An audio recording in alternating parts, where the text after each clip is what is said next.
And I think the ones you get back, those got lucky. I don't think necessarily it's a great homing instinct on some of those old birds because I lost so many of them. And so having pigeons that fly lower All right. and slower, Give me just a yes. second, guys. There you go. All right. Let me just check and see. Get a drink here, my mouth's dry. I think we're good, guys. I'm just gonna make sure. So having pigeons that fly Oh lower yeah, we're good. and slower. All right. I never had All any right. success. I'm gonna go ahead and start it up. It looks like everything's good here. Okay. For those of you that are tuning in right now, I know we got two viewers. Give me a thumbs up if you could hear and see everything. I'm gonna go ahead and start the show right now. All right, Ray, you ready for the intro? I'm ready. All right, you're good to go. Time to go. You're good. Hey, welcome to Roll Call, number one roller broadcast, speaking to people from all over the world. And today we have Ellis Mcdonald back for the visit number two. And Jerry's there somewhere. Can you see him? Jerry, can they see you there? Yeah, yeah, everything's loud and clear. They said you guys could see me clear, right? Ray and Ellis. Yeah, I All can right, see. we're good. All right, You welcome pretty back, good. everybody. Part two with Ellis. I got Gabe Glenn. He said loud and clear, so everything's working pretty good. If we run into any issues and I'm not aware about it, please let us know in the comments below. So we're here, part two. Thank you for being here, Ellis. I appreciate you. And Ray, thank you for joining in as well. Yeah, thank you. Thank you. And it's good to see Ellis again. I hope you guys have been talking this week. Jerry, you and Oh yes, Ellis. yes, yes. I Oh, started we looking. have. So we've been chatting all week. He's been keeping me informed, I could say, of the little problem I got going on right here.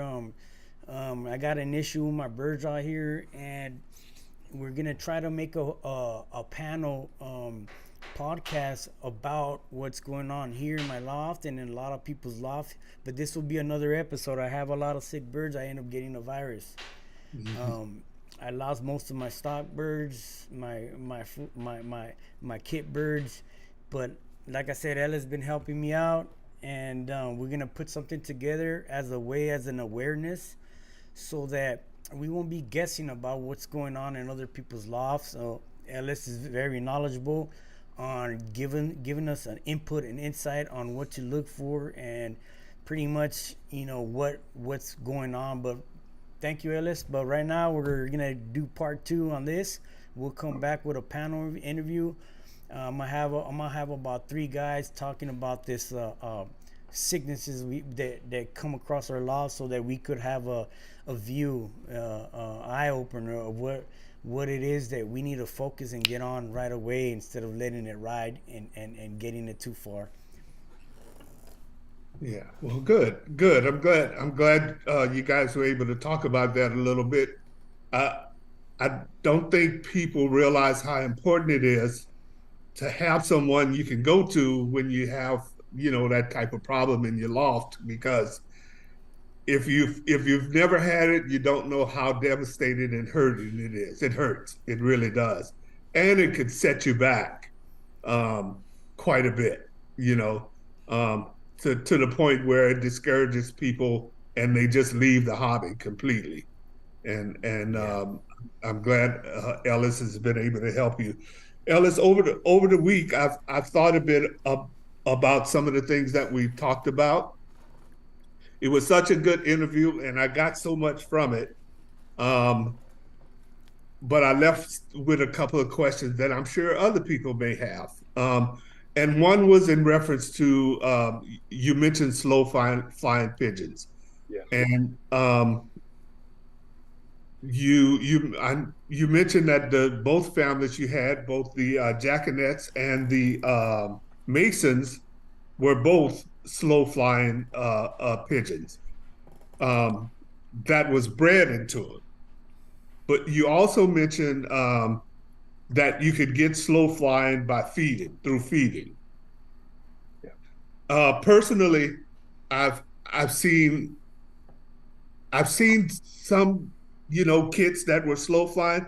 Probably the one the slowest I've ever seen was a Rick B kit, and the kit came out of the kit box so slow, I didn't think they were going to go up. I mean, the wing action was slow. Everything about it was slow. But the birds worked their way up, I'd say probably to about 200, 250 feet. They were going so, I mean, it was like watching it in slow motion. And boy, once they got to, got the air they wanted and to the height they wanted to be, they were breaking big and going deep. And they were going slow. Like I said, and I don't I don't know with Rick's birds if that was feeding. I think some of it was. Rick knew how to do that. Um, do you know how to feed to get that condition in your birds? Well, that's one reason. Uh, like I said, I get lift here, and a Mm-hmm. pigeon that is a real willing flyer, and so many of the rollers that I've had in the past, some of the very first ones, I mean, they would dot out and be if you took your eyes off of them, you could have trouble finding them again. And I've even got binoculars here, some really nice binoculars that I got 35 years ago, and so I tried all these different methods of feeding and uh, and feeding them to keep them down low and then practice with everything any knowledgeable person told me about how to prep a kit for competition day. And I never mastered that, Ray. Mm-hmm. I never did. Mm-hmm. And I did exactly what people said, people that I admired and really had a lot of confidence in, and I couldn't get it to happen. But what I did do is when I had Plonas, and I had enough birds to raise a kid at a time, jackanets and Plonas, and I bought these Plonas, uh, and one of them was, Plona had it, and its picture was in a book, and I made sure I got that bird, Mm-hmm. and I bought it and an inbred son and four hens, and I did polygamous breeding with that cock. I had enough birds to breed a kid at a time, so it's late spring. I've got a kid of jackanets flying. I got a kid of these Plonas flying. So I come in from work, straight to the loft, and I'm flying this kid of Plona birds and watching them, and here come a black pigeon in with the Plonas. It didn't. I'm looking at it and I said, to myself, what is this? This don't look right. I mean, it was flying so different that it didn't look right at all. I didn't even know where this pigeon come from. I'm thinking.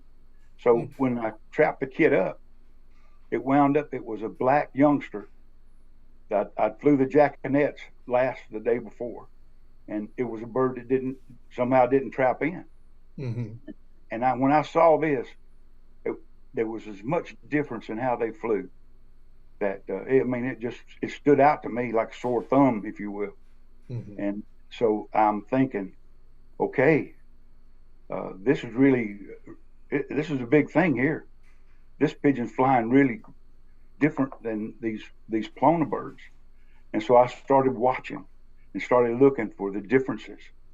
And over the next 2 or 3 years, I learned that these jackanets naturally had a different gait. I call it a gait. Now, I'm not a horseman, but I know they say that horses have a gait, that their natural speed, and I use an analysis like if you had a horse, a pony, a thoroughbred, and a mixed breed horse, and you had them, their noses on the line, and you're looking, and the riders are expert riders, and they're going to try to keep them nose to nose, the speed.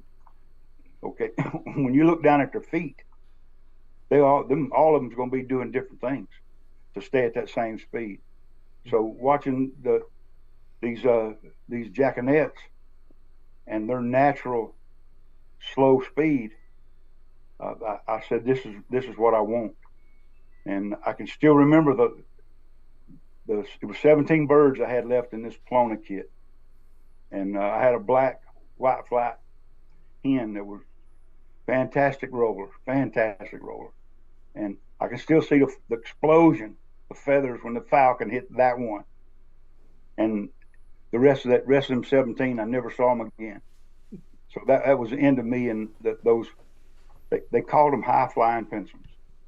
That's definitely not what you want here. Do you find that that speed is kept at a certain elevation, or do the birds have that within any elevation they're at? Do you see that the speed is more as they're low, more calm, and also do you see that how's the kidding with the faster ones versus the slower ones? Was it more tighter when the slower ones? Did you notice on the slower ones, or more spread out on the faster ones? If you know what I'm talking about. I do. I think I see what you're saying.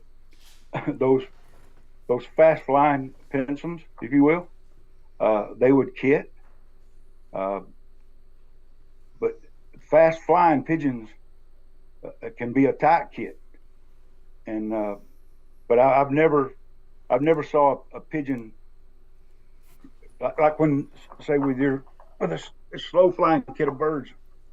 Uh, you, when a predator spooks them, you can readily see they can sprint.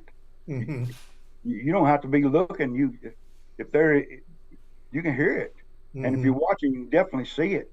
It's like they go in another gear. I've never seen a pigeon roll when it was in that mode. When it goes off of its these slow flying birds, when they hit that speed and they're going purposely fast, I've never saw one roll. So I mean, this is a little away from the topic we're speaking of, but to me it seems like that there's the impulse, the whatever it is that triggers a pigeon to roll when they're flying fast, especially sprinting to like predators sprinting away from. It puts them in a gear they're not going to roll. I mean, I've never seen them do it, and maybe somebody else may have, but I haven't. But so the slow flying part, I begin to look at these birds, and what can I study? What can I see that's going to tell me a sign that this is a slow flying pigeon? Well, I had a cockbird. He was a ash red spread grizzle and carrying blue, and he had I guess like inch and a half long feathers on his legs, and he had everything on his legs except flight feathers and secondaries. He had all the really, if you look at it, that's exactly what he had. All those feathers, but the flights and the secondaries.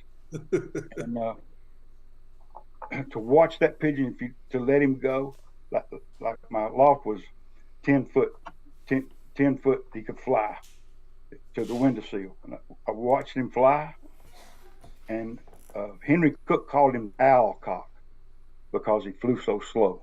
And as he was flying away from me, I don't know if this will show up on the screen, but he had his tail, like a bowl or a saucer turned upside down, and it spread.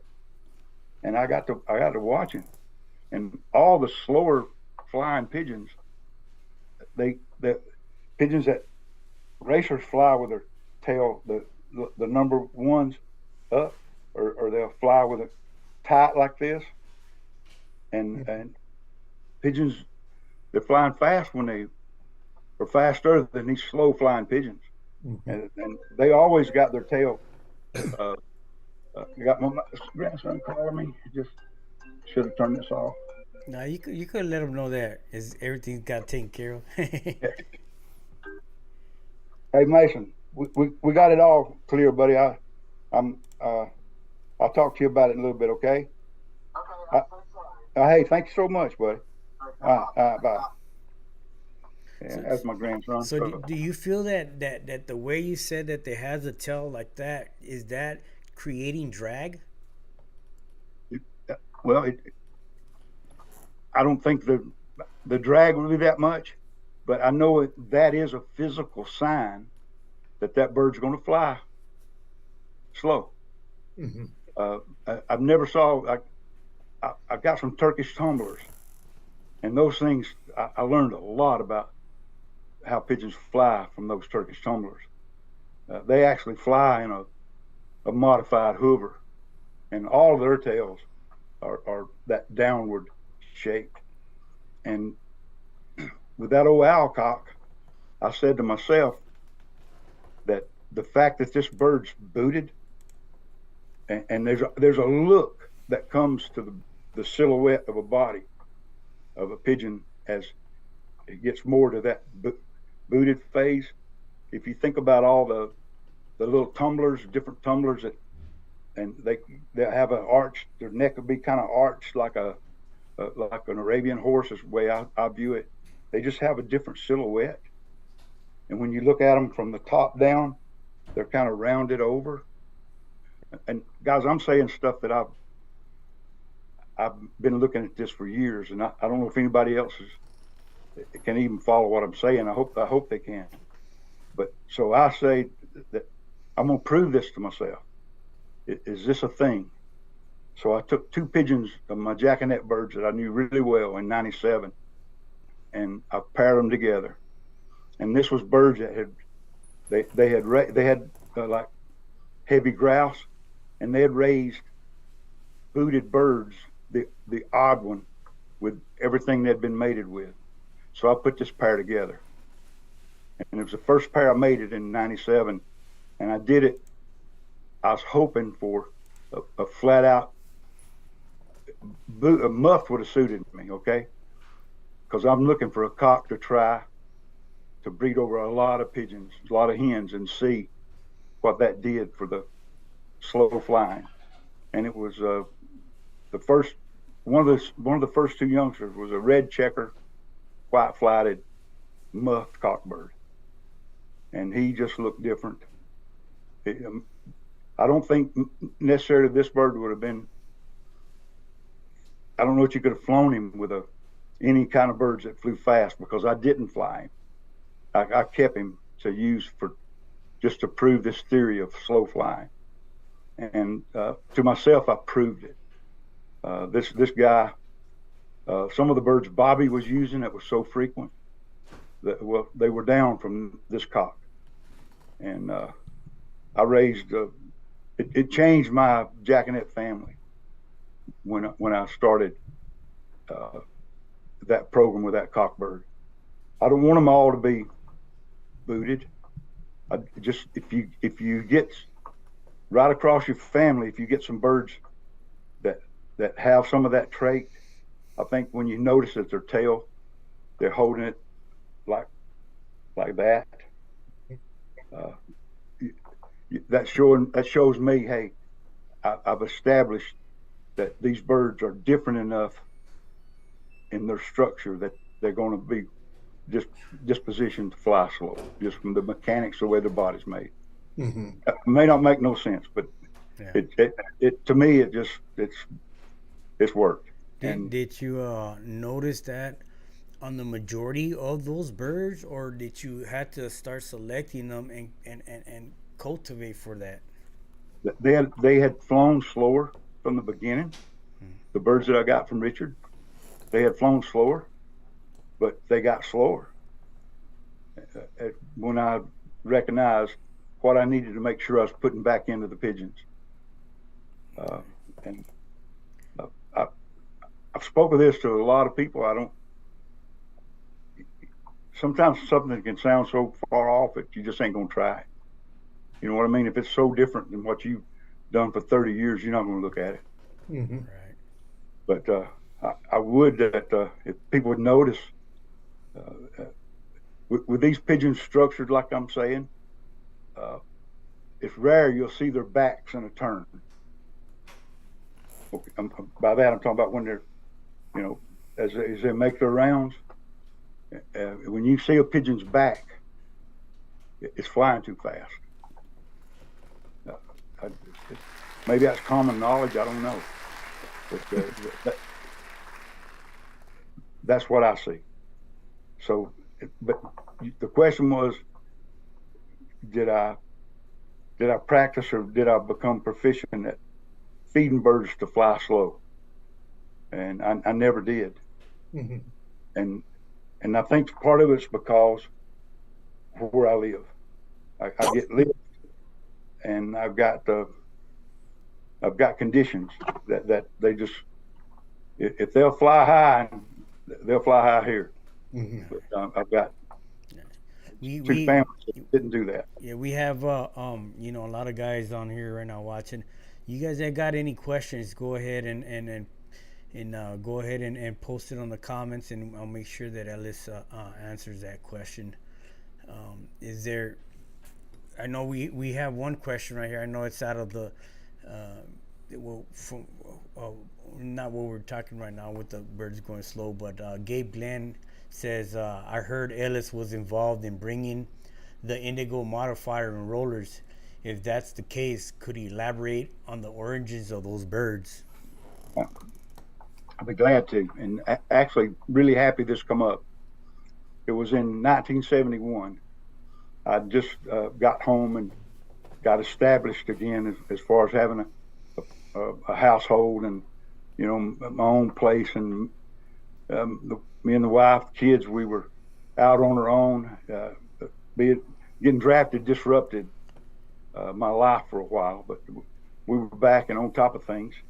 And I wanted, I saw an almond pigeon in one of the magazines, and I don't know, it just flung a craving on me.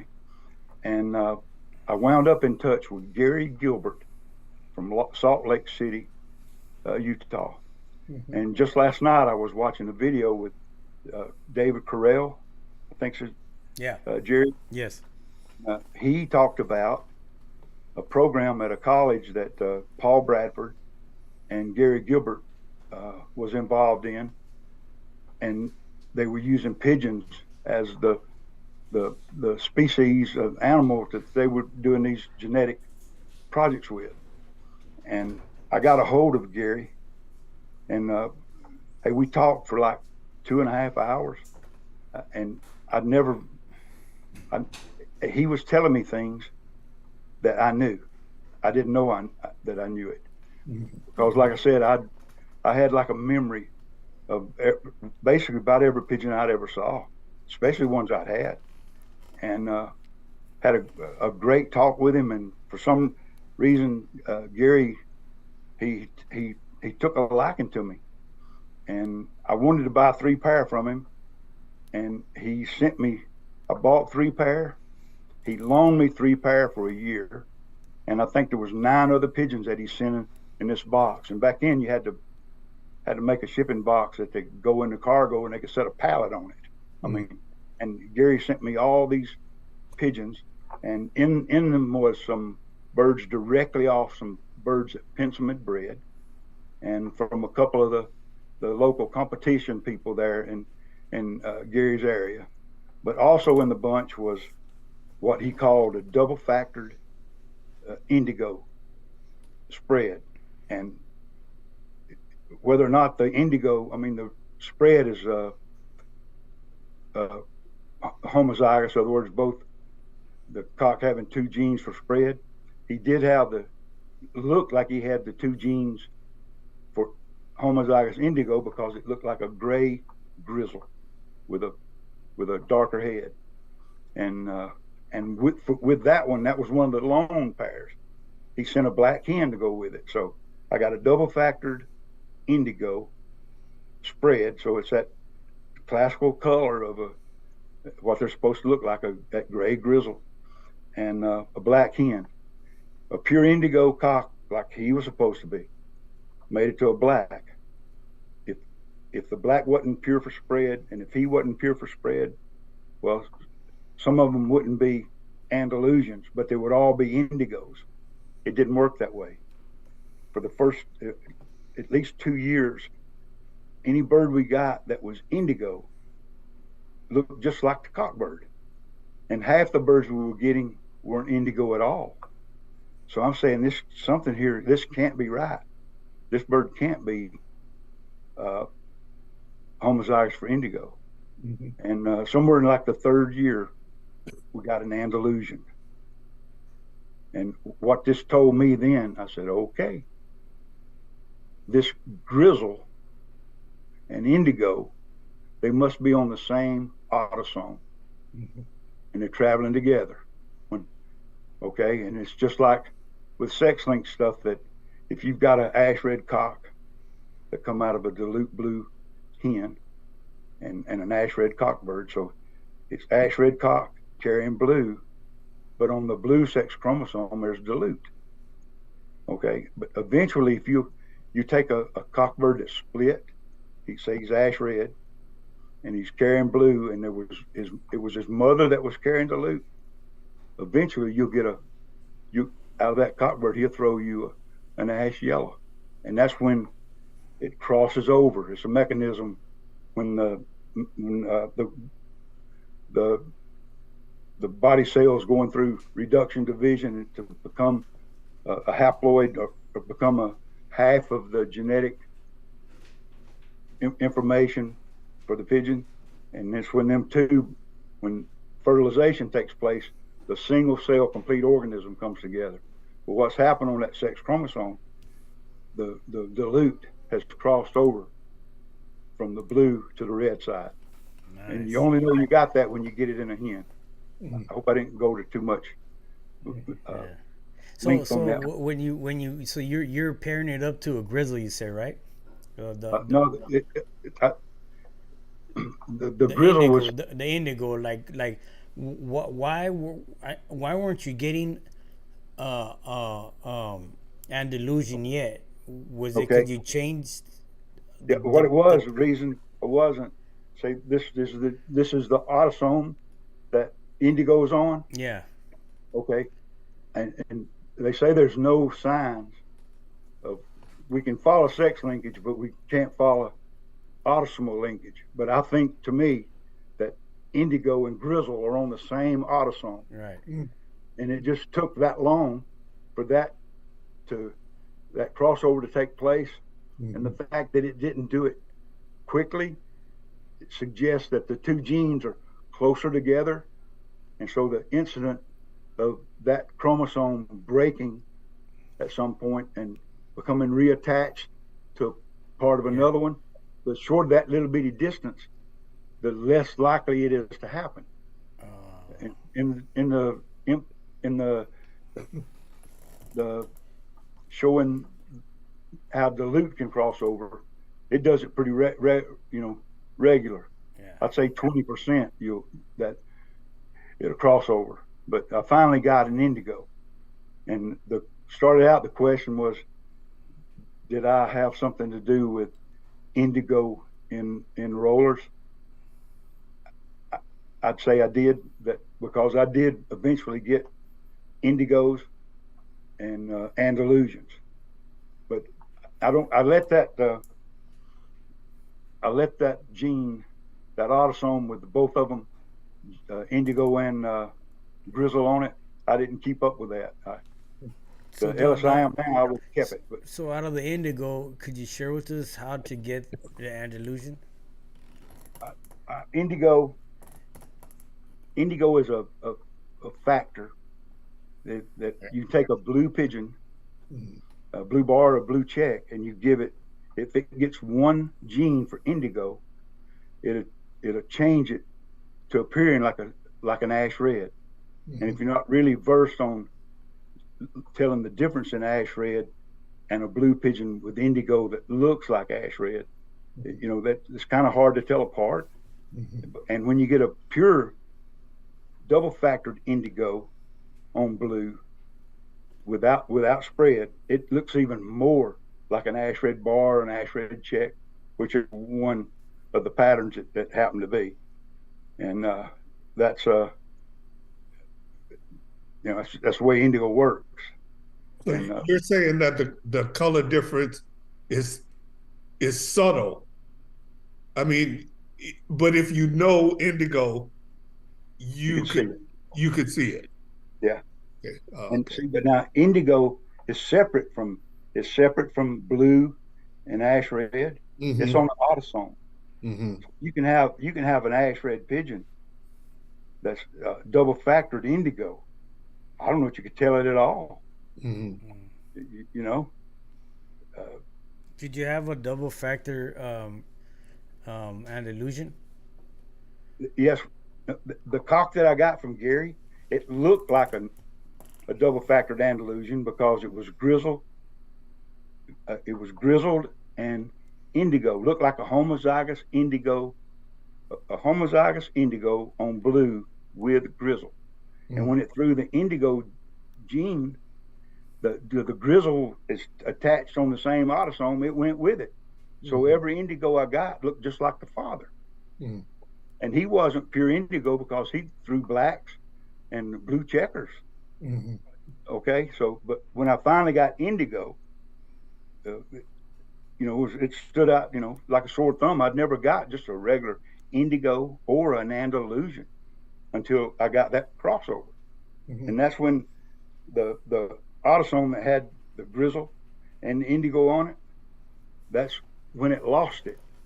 And when it comes separated, it was no longer together. So then the indigos begin to be typical looking indigos. Didn't have the grizzle with them. Mm-hmm.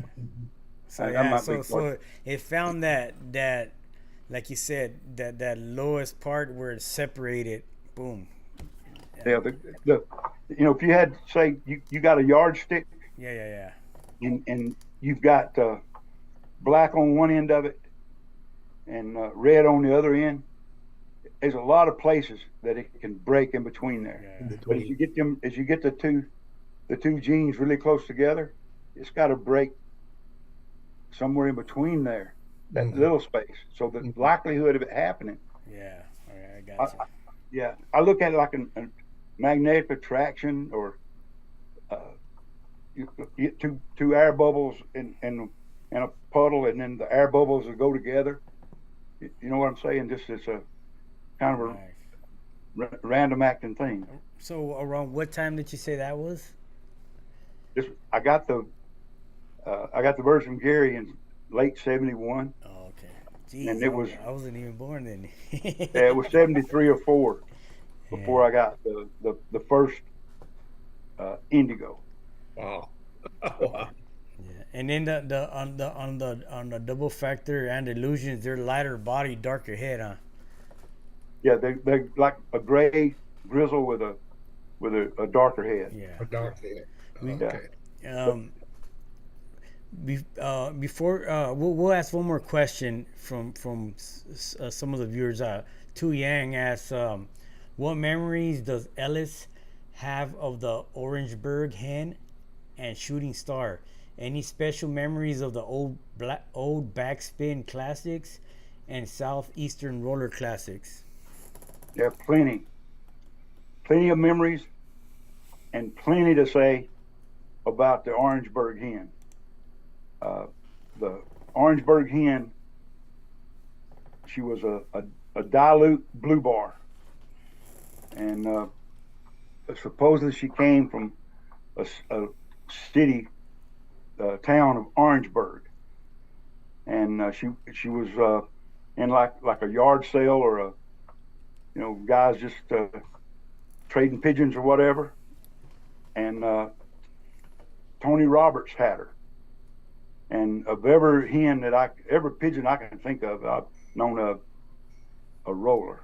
That Orangeburg hen would throw roll. I mean, she would loaded with it, too much of it. And Shooting Star was bred off of bird 5011, which was off of the almond cock line that Don Simpson had. And the almond part of that came about because there was a tortoiseshell cockbird that was so bronze and so colorful that he looked like an almond. But that almond cock line was pure Pensums that had been that a guy had bought there in the Carolinas. And Don had 5011 bred down out of him, and he was a ash red grizzle. So 5011 on the Orangeburg hen produced Shooting Star. And Carl is and people that saw Shooting Star tell you how good she was. Mm-hmm. And there were a lot of the pigeons off that Shooting Star. I had Shooting Star the last 8 years she lived, had her here, and I bred a lot of youngsters out of her. And let me tell you, they would throw some roll. But I couldn't get them a kid. Mm-hmm. And what Carl got, he got the best. He got the best of 5011 and that old pure Pensum stock in the roll, and he got the very best out of the Orangeburg hen. But the fact that Shooting Star was a hen, he didn't get the dilute gene. He got everything from Shooting Star except the dilute and her lack of being able to throw constant kidding pigeons. Carl got the one you was looking for. Mm. And he bought her, and the rest of it's history. That's what Carl's birds were all about. That brings up a question for me about birds that have so much roll, that produce so much roll that some of the youngsters don't kid. But some do. Are you saying some do, right? Oh, yes. Uh-huh. And they're varying degrees of it. Uh-huh. Even out of Shooting Star. Some of them would be all right for a while, but eventually the roll was just overwhelming. Mm. They'd be actually afraid to fly. I mean, and I think that's what happens with some of the birds that make it up to. They're doing everything right until it comes time that the roll begins to set in on them, whatever that is. I mean, it could be like when I'm sitting at ease and something excites me enough that I get up quick. Mm-hmm. Well, I'm dizzy. In my old age, I'm dizzy, and I feel like, hey, I'm gonna fall over. Right. I can't do this. I think that's my analogy of what happens to these pigeons, that when the roll hits them, it's more than they can handle. But Shooting Star and the Orangeburg hen, it's just one of many stories, of these different famous pigeons. Even in the Shooting Star case, she was a rare example of a champion and where they can come from. When the gene, when all of it, when the moon and stars all align, and you get that champion, and it does in the breeding loft as well. You couldn't falter on producing roll. Yeah. How many people do you think or that you know of use that hen? Well, everybody that's got the Shooting Star that trace back to Carl, they use it because that's what started his birds, and he. So, because you say you had it about the last 8 years. I did. Was there someone else prior to you that used it as well? I know we interviewed Carl, but I don't quite remember. Well, the Orangeburg hen. Here it is. I started going to Carolinas in '85, and I'm going to these different lofts, and these guys are flying some individual, deep rolling, really nice rollers. I mean, and so I'm in this guy's place, and here's this one just screaming. And how's that one bred? Oh, that's off the Paul Vaughn bird and the Orangeburg hen. Oh, what's that one? Oh, it's off the Thompson cock and the Orangeburg hen. What about this one? It's off one of the almond cock birds. And in the saying this, it's these cock birds that are famous pigeons. But all I'm hearing is Orangeburg hen. So So if that hen can be obtained, this old boy gonna get it. Hmm. Yeah, yeah, Yeah. And so yeah. and Tony Roberts, he didn't fly a competition, but he was a masterful roller guy. I mean, he could breed them. And there was another guy there in around Anderson, South Carolina, Frankie Reese. He was a fantastic pigeon guy, and Nice. he just had a knack for it. And uh, I'm gonna say this and kind of out of turn maybe, but when you look at the Ouellette boys, the brothers, those Hmm. guys had a knack Hmm. for being able to know what a good pigeon was. Like, Yeah. I mean, you And you can't know what? argue it. You know what I see? The connection to all this is like the Olet brothers. They're I think there were three brothers, and they worked with the pigeons, and I'm pretty sure they worked pretty close to the They pigeons to did. where they get to know those pigeons, the famous pigeons within them, and then the call Hardesty birds. You got these guys like yourself that know about the shooting star and so on and so on. All these birds that you guys had shared and had knowledge about these birds, that you guys knew everything about these birds, where they what birds, what's their background and who has bred for them, and down to the T, to where you guys go by the names or band numbers. But Yeah, yeah. you don't see much of that nowadays. Now it's like I don't hear that, like, hey, this is this bird, this and this and that, like now in the new era. You know what I'm saying? And No, you're right, because I think guys barely follow pedigrees yeah, anymore. yeah, And I think it also says that if you follow role, that you if you follow the role, that it could take you a long ways.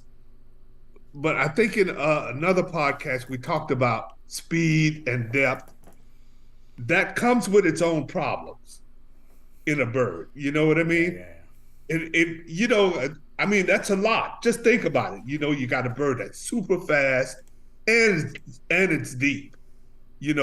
Can it also have control? Well, some of them probably will.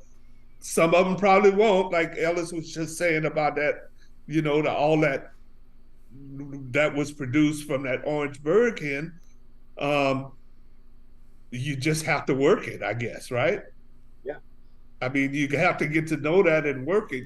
I asked that question about if some of them kid, because I've noticed in a hen that I've been breeding off of, I produce great speed from with every cock she's been with, and I'm up to 5 cockbirds.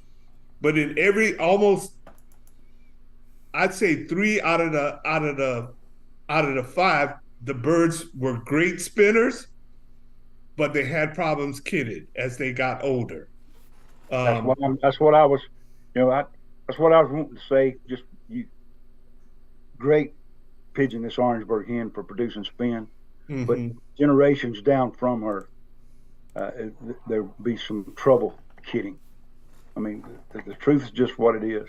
Yeah, But but I also noticed the ones that stuck with it and that I was able to keep, um, actually are good producers.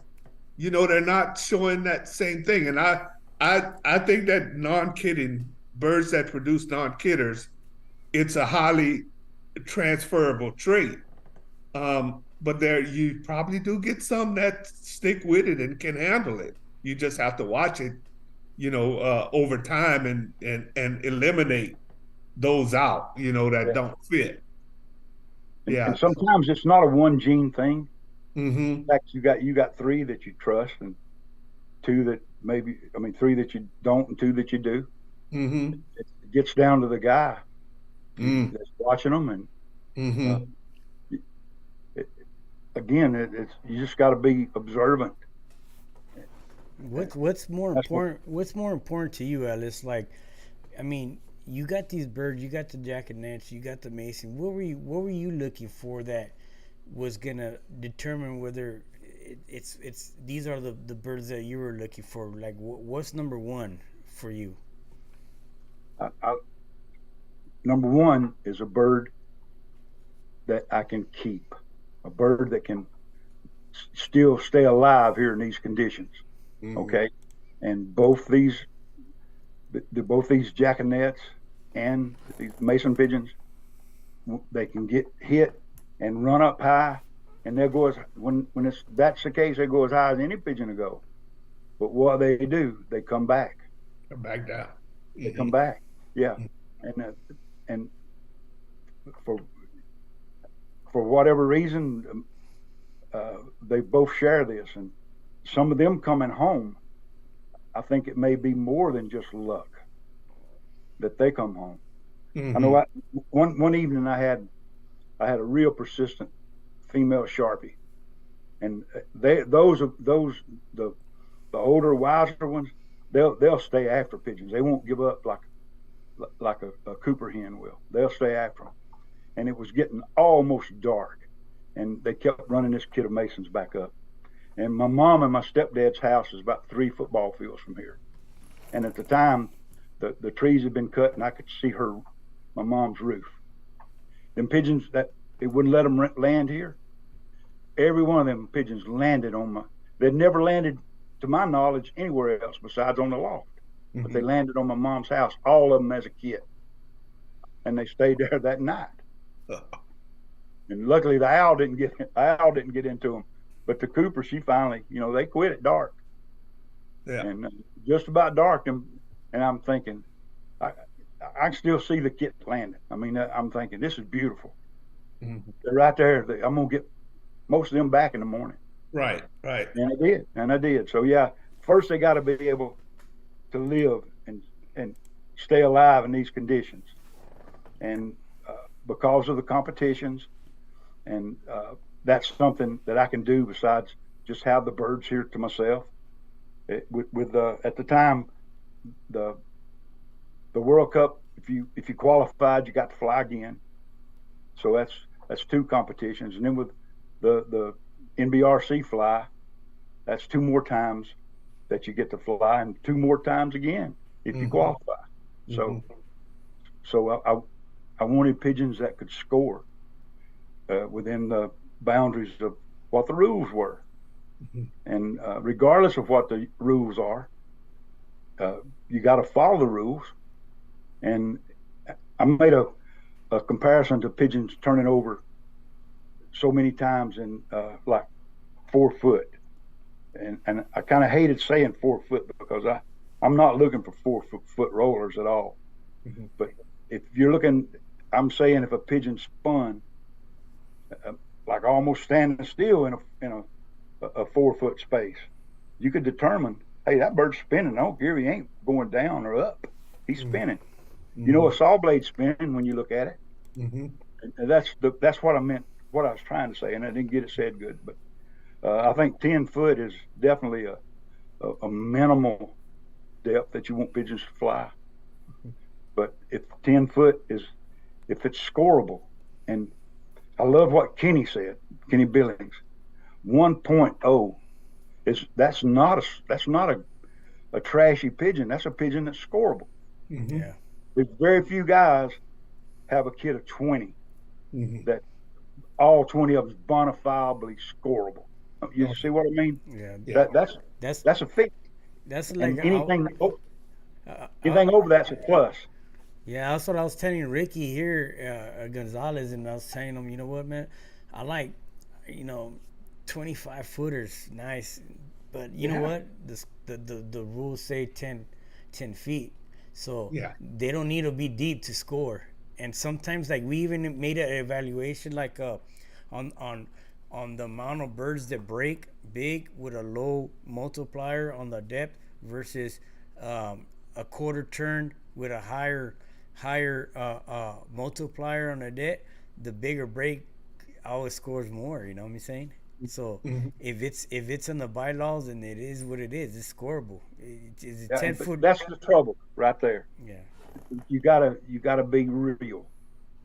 You can't score action. I know you just and there's different guys scoring. I think they're all been honest, and I think if a guy gives Ray Mm-hmm. points for what he gives Jerry, Mm-hmm. and he's consistent, Mm-hmm. then he's doing the best you can ask him to do. He's giving you, you've asked him to judge, he's judging the way he does, and he's giving everybody the same opinion. Right. Yeah. Yeah, right. And when he leaves your region, if everybody got judged the same way and fairly, you really can't complain about it. I mean, um, every judge is somewhat different. And I think that should be the subject we go on to next. But I wanted to ask a quick question while I have it in mind.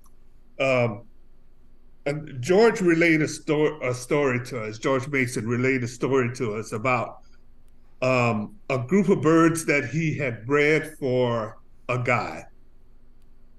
And the guy was supposed to come over and pick him up, but something happened and he had the birds, over a longer period of time holding on to him for the guy to come and pick up. And he said there was one specific pigeon in that group, roller in that group, that just stood out from the rest. That he looked at the pigeon and he said, "Man, that pigeon's got it." And he said the guy came over to was gonna come over and pick up the birds. The bird got a little sick or something, and George kind of held it back, tried to get it back in shape.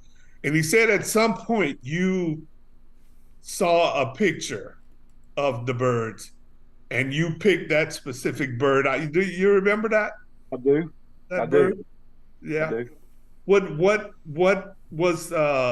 made that bird stand out to you? It stood out to George too. So I, the same thing that when George asked me, "Would you like some of my pigeon?" And I said yes. And he said, "You can pick what you want." I picked a bird. I mean, cheeky face is what I called her. right. She wound up. She was fantastic, Mm-hmm. and cheeky face looked just like, had the same expression that Arnold Jackson, who lives in Northern California. Mm-hmm. I'd never. The guy I'm talking about. He was an Englishman that settled over here in America, right? Mm-hmm. Okay, I was at his place. First time I'd ever judged a big competition, and he was showing me his pigeons, and I didn't know anything about Arnold Jackson, other than I was judging him that day, and I knew he was from England. He opened up a box, and I fell down. There was a hen. I said to him, I said, "What is this?" I said, "This is a fan." I mean, she overwhelmed me. That pigeon did, and he said, "Oh, that's the pigeon that she won the backspin classic, like however many birds they were." Mm-hmm. And he said she was fabulous pigeon, and the 26 bird looked the same. I wish I recognized it all the time, Ray. But Mm-hmm. I'm 74 almost, and for years until I had my wreck in 2003, I had trouble not remembering a pigeon.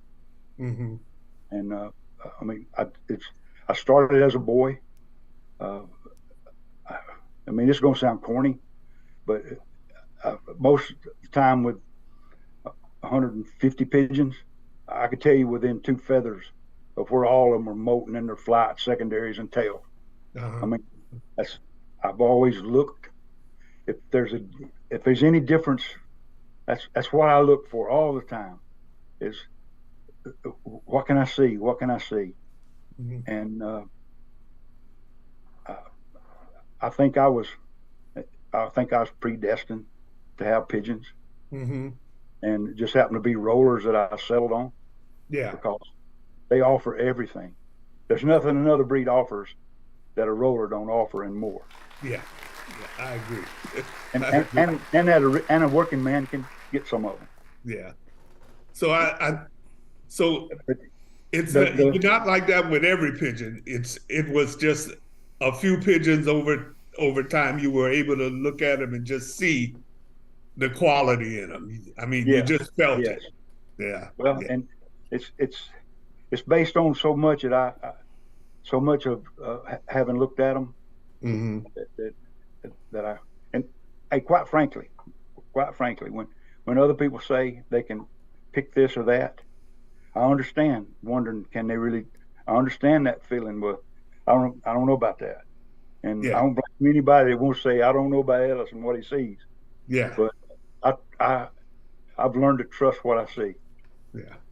and that I still remember the 26 bird and Hmm. uh, a shooting star.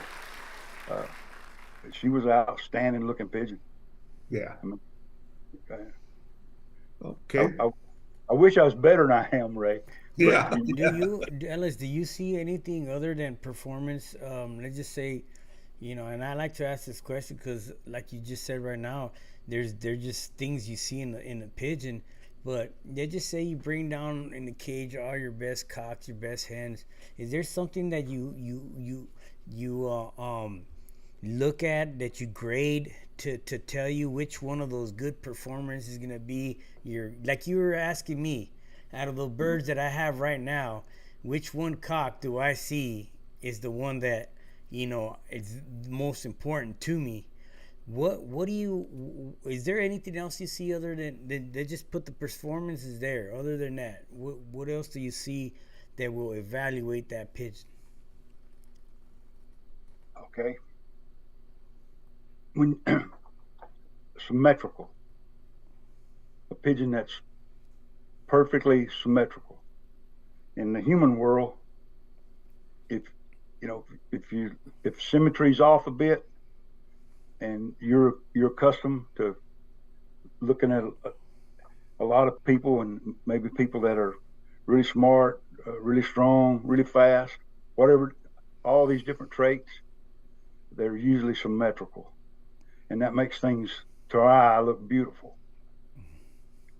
Okay, you, the prettiest girl you've ever saw, if one eye was a quarter of an inch lower than the other one, Yeah. no matter how beautiful she is, I'm telling you, and I've looked at the best rollers and just and look at them and just wouldn't good friends would have them, Hmm. and I'd see a dozen ways I could breed that pigeon, but I never asked for it. You know what I Yeah. mean? But I know, and it's like a bank of knowledge and little bitty. Your whole life is going to wind up. The best part of your life is going to be all the little additions of the little small things that were so wonderful. So when I look at a bird, a roller, I'm our we can't turn our brains on and off like a computer, but if we could use it to its full capacity, you can believe the computer we were born with is better than anything man's going to make, because we don't understand that we even know anything until we learn a little bit about it, and then we realize how much we don't know. Right. Yeah. Right. You always hear the you know, they ask these questions, that you have the guys that always say, well, why don't we just keep it simple, best to best in the sky? Do you believe that's all it takes in these rollers? No, I believe I believe that is the way you should go. I do believe that best of best is the best practice, but for me, it's going to be best to best if there's not anything lacking in the best. We're looking for a bird that'll roll straight, roll fast, stop right, go back to the kit. Well, every bird that does that is not going to be a good breeder. And if you'll stand that pigeon alongside other pigeons that you really got a good memory of, and you know how they look, or you can stand it by a pigeon that you know it has got it all. You if you're I think if you've looked at them as long as I have, and Right. uh, you're going to see things that somebody else might not see. So do you believe that, like right now you just said, not every good roller or performer is a good breeder? I believe that's what you just said right now. Would you say that if you pick the wrong one as going by best to best, if you always say best to best, in this generation you did that, and you picked the wrong one, then you bred out and you picked another. Do you believe that best to best could go to deteriorating the performance? Not if you kept picking best to best. I don't, because if that's what you did it on, you'd bring in anything. You'd bring in something else when if things started deteriorating. You'd bring something else, and the roles established. You'd always have a loft of that would produce But enough would you food. say it'll start to deteriorate? Let's just say kidding abilities, or stopping and going right back to the kid and not exiting the wrong way, or maybe flying too high, too low. I mean, would they affect that within the performance?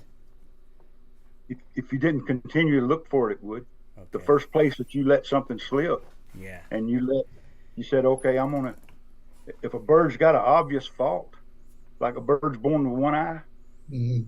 it don't matter how it spins. You're not going to breed it thinking that that's going to help you uh, with your family of pigeons. But if you breed it with the idea, I'm going to use this as a test to see how many of my pigeons is carrying that trait. You see, you got to be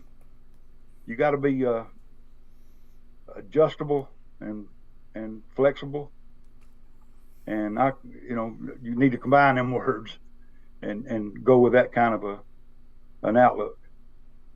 I know when you can't say X and O's and be just absolute, this how it is. Two X's, two O's. When you can't do it like that, it gets to be subjective.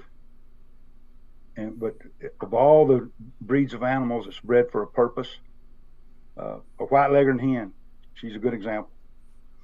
Small body. That's not a meat chicken, but it is an egg. It's got all the body it needs to lay the. There ain't a hen that lay a better egg than a white leghorn. Be hard shelled, be white, be a good size egg. But you don't want them for meat chickens. Yeah. Uh,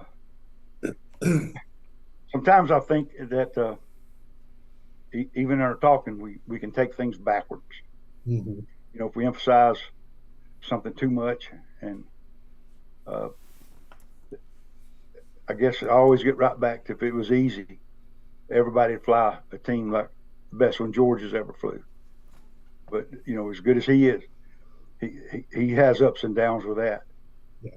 The elements, and he's had 80, 80, 86, 19 the stud cock. He used him polygamously, and his stock came up. That was a great thing he did. And he's still seeing the results of it today. Looking back to 86, 19, but he had his bird stolen, and they got a lot of that stuff. Them very pigeons. So even though he's done great, he might even be better. Yeah. He hadn't had so many of them birds stolen. And he sent a lot of them to Alabama. He let me take some of them home. Nice. You know. And not saying the other hiccups that he went along with, like sicknesses or whatever that slowed him down. Yeah. Mhm. Yeah. Nice. But I, the last few years have been hard for me as far as you'd have to come here and see. Brian Medall was working in uh, Mississippi after one of the tornadoes, and he wanted to come by, and he did. And he's wanting some pigeons. I was down in my kit boxes. It was in the fall, and I still remember it. I went into the birds through the release door, but it had been long enough since I flew them. I didn't think they'd just burst out on me, but one did. And as it went past me, I never even looked back. I said, that one's gone. And Brian told me later he thought, why did he say that? But when he was saying to me later, he said he watched that pigeon go around just a small tree and said he never saw it again. The predators are just that bad. That bad, huh? Yeah, they hanging on the wire, uh, three at a time. Yeah, just crazy. Uh, but So, Ellis, do you think that I keep thinking this, that breeding from birds um that are, I'm not going to say prepotent because I don't think you know that initially. You just know that the bird was great in the air and it did everything you liked, right? mhm. And you paired it up. And you notice that you're producing babies from it that are as good. And you followed that line over years, you know. Um, do you think over if you did that over years, that sticking with birds in that way that produce well for you, following that, and just continually, Huh? um, it just makes for a better family, and it makes it easier for you over the years because you Yeah, know those birds how to breed out of them. I mean, is that a correct? yeah, and you learn. You're learning more than just that they breed well. You see the very same similarities and stuff that's kind of in all of them. Uh, Mm-hmm. for a lesson on that, you, Kenny Billings talking about how he's got. I think he calls them his seed stock, Mm-hmm. and even out of that seed stock, he's got everything he breeds from seed to seed. He don't put it back in. He's continually cleaning. He's cleaning up and reducing that the genes in that family that are different. He's getting them more and more alike, and that's a lesson in that. That's a good way to breed. Mm-hmm. But it's not just you can't just be blind. Just you know, there's more to it than there'd be some. If you were to ask Kenny, there's some dangerous ones. Yeah. He wouldn't breed from them probably unless he saw a need. Mm-hmm. Maybe he had one that was stiff, or he thought he was beginning to lack in performance. He might integrate that in Mm-hmm. Mm-hmm. because it's just that little bit of difference. Because it's same family for.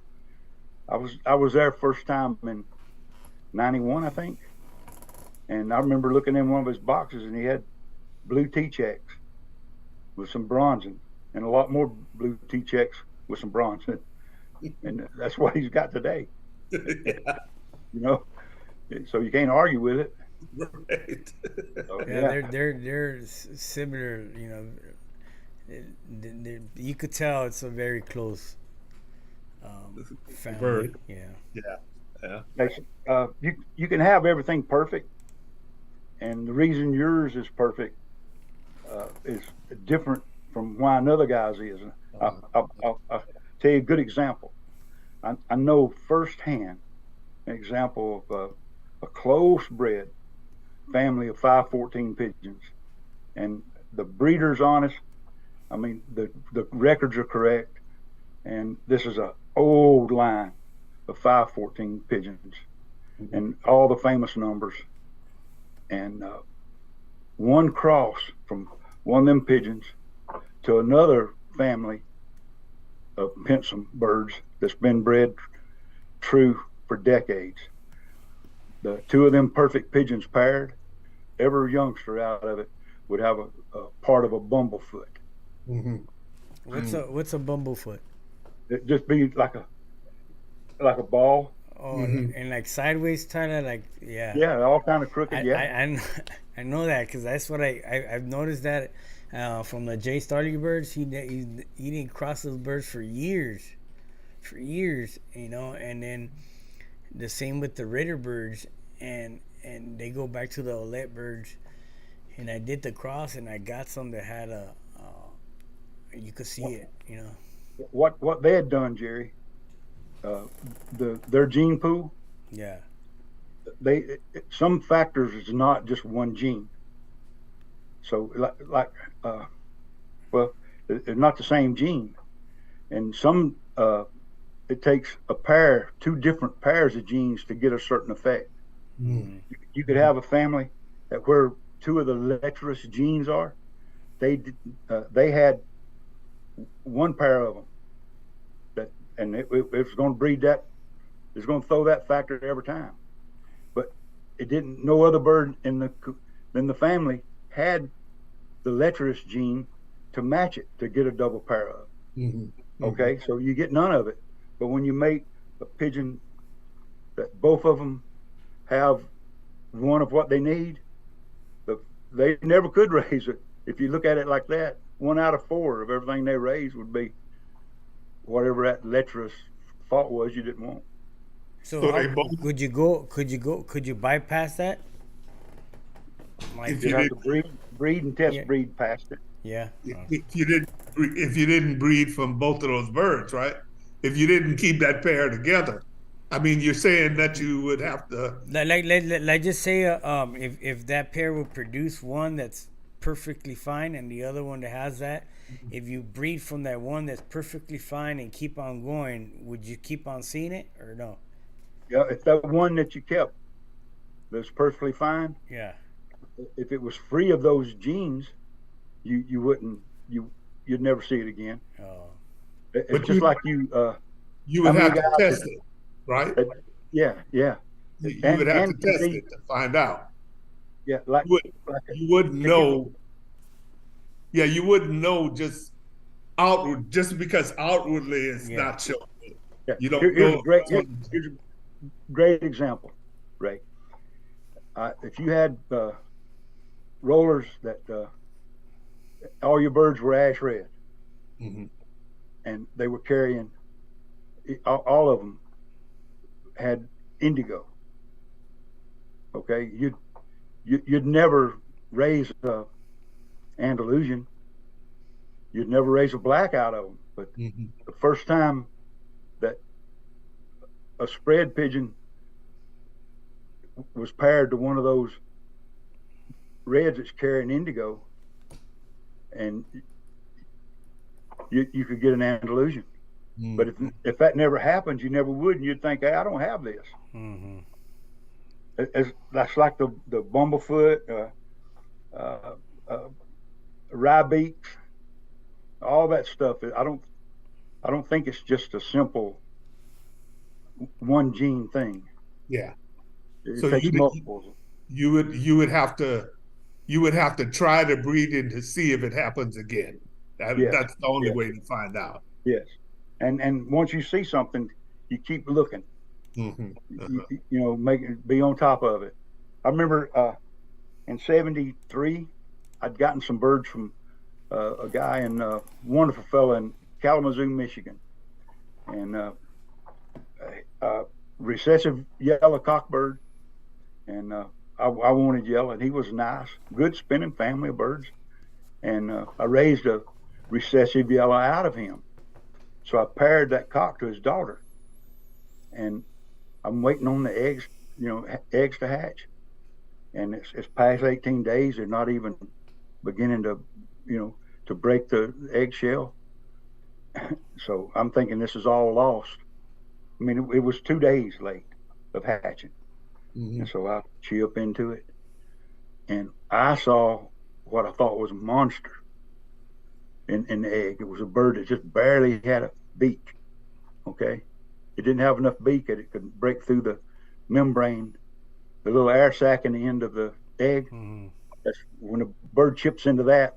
That's when the vessels go into that membrane where the oxygen and carbon dioxide is taking place, Mm-hmm. and it begins to breathe on its own and stop breathing through the blood vessel into what would be the navel of the bird. And it was must have been back in the ancestry of that yellow cockbird. The most of the genome for little bitty beaks like the birds that you have to have feeders for. Mm-hmm. Yeah. And so he's carrying them. He produced that hen. She's carrying them, and here I get this baby, and that freaked me out back then. But it wouldn't now. I'd have to look. I'd try to keep it and follow it a bit and just see what it was and see if I could learn something from it. So yeah.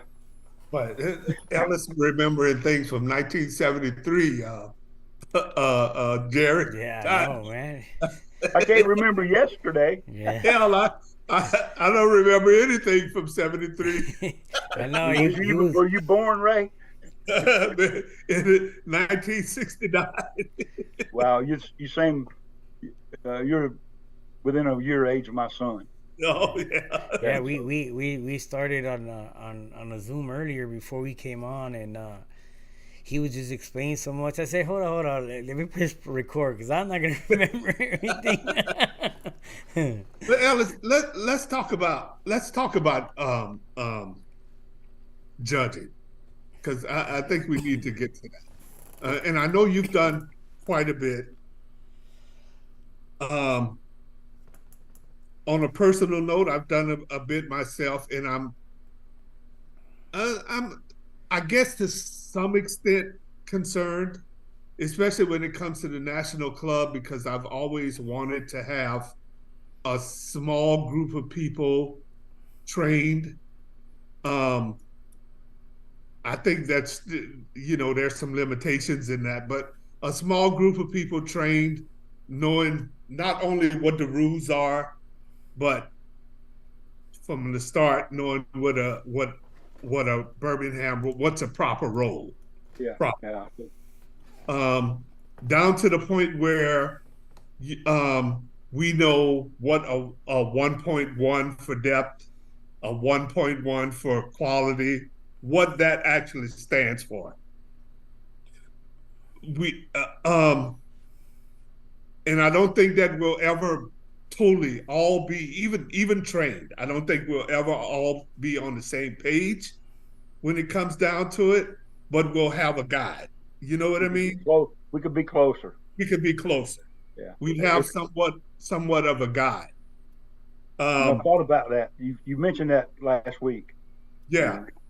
And the subject's come up before, but what we want to do and kind of what you're headed toward is certifying judges. Yeah, but okay. not a lot of guys. I'm talking about a few, and then maybe even from that point, that few teach a few. Yeah, that's a great plan. Yeah, it could start with a judge, and maybe who's scoring the birds, or somebody standing with the judge that's learning to judge, and the judge calling the breaks. I mean, you got to see what everybody's seeing, and until if somebody described you to me, Ray, and they described you a certain way, I might not would think you as you when I looked at you. You know, you know what I'm saying? So we got to know we're looking with apples as apples and oranges as oranges. Yes. And so that would be a place to start. I know when I went to California, and when George and Graham were judging, I went to learn. I'd got my interest stirred a lot by how the English guys did it and what they looked at, what they called good. And this is an opportunity for me to see two of the best, I'm thinking. So I wanted to go and stand near them and watch and listen and see if I could ascertain what they were seeing and what they were calling good, because I wanted to know what they knew. And that's a place to start. Judge should call out the scores. And next thing is, you look around when you're judging, especially if the kid's not doing much and if they're breaking up and stuff. If you get a minute just to preview around, ain't nobody watching them much. Because we love this so much. I understand what they're doing. When guys get together, they want to talk. Yeah. These kids up there maybe not working much, and two guys is talking about some swapping they're going to do, and talking about their family birds and how they, because you get a rare opportunity to be around other roller guys, Yeah, they're all together in the backyard, you know what I mean? Yeah. Right. Yeah. But that's absolutely good times. I mean, I'm like I said, I'm 74. We'll be in this days, and there's a guy that he cuts my grass, and because he does a lawn service, and he's fantastic at it. He's not in this hobby, and he's one of my best friends. Yeah. But now I'm thinking outside him. All my friends basically, when they're in the roller hobby. Right. Right. Yeah. Right. You know, if I lived a block down from you, Ray, it'd be a lot of visits. You know, it'd be a lot of visits. Oh yeah, no, no doubt about it. You know, Yeah. but but this is great right here. Yeah. Well, I tell you, I brought that up. Well, and Jerry too. I mean, you've been to England. You see how they're judging. What's his name? Dan Galarza. You know, he's been there. He's done some judging. You know, I just think that it's an opportunity for the national club and an opportunity for everybody to kind of get somewhat on the same page. And you guys know how they're judging in England. And let's be honest.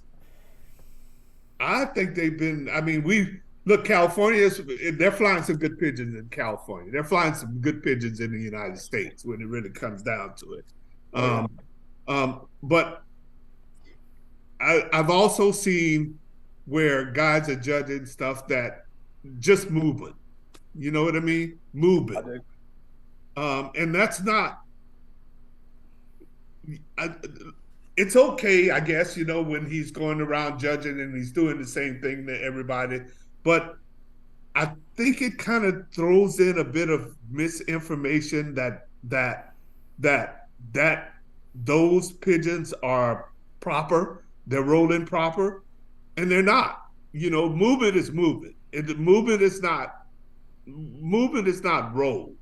It's not a proper roll. It's what my young birds do when they're first starting to work as a group. You know, they're not rolling. You know, they're twizzling. They're doing all kind of stuff. They're breaking, but they're not rolling. Yeah. You know, I love to think about it like Henry Cook. Henry Cook would say when he's watching the birds, and especially the pigeons. Some of the birds Jerry had, and a lot of really active birds. When a few of them will start doing some work, they'll just, and I've seen them almost come to the ground, just doing whatever that was they was doing, but it's not rolling. Okay. Yeah. And Henry called it wiggling and woggling. Well, and he's right. And don't get me wrong, I get excited by it when I see my young birds start to get to that point, because I know that it leads to rolling and breaking together over time if you can keep them together. Yeah, but now say they're honoring the birds that's working like. Right, right. Somebody's going to go, we all going. Right, right. Do you feel? I know, Ellis, you've been to England, and you know they have a different way of scoring, right? And I don't know if you remember, or do you have acknowledged the way they judge. I mean the way they judge.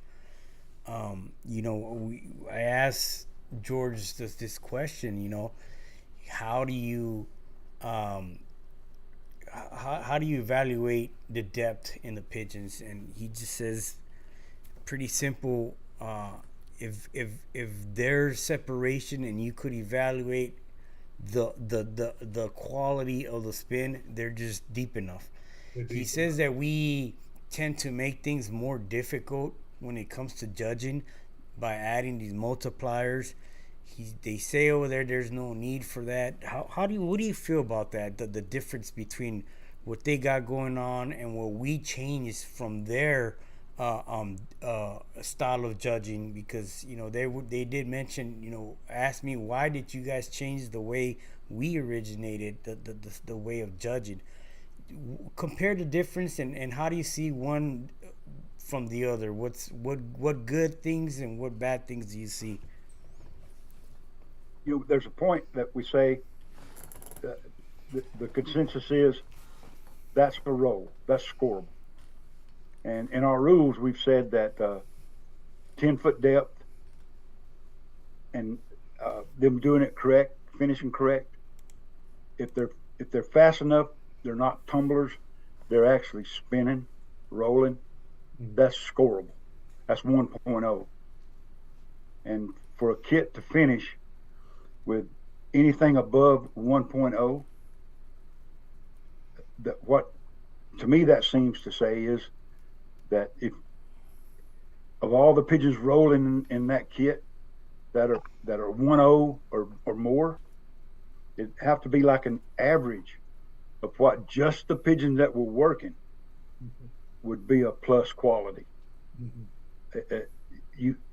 I see too many times if there's you getting breaks of 7, 8, 10 or more, whatever the breaks are. If there's some in it that are exceptional, sometimes that quality's followed over and counting the whole kit that way. Which I've given it a lot of thought since last Sunday when we were talking, and a 1.2.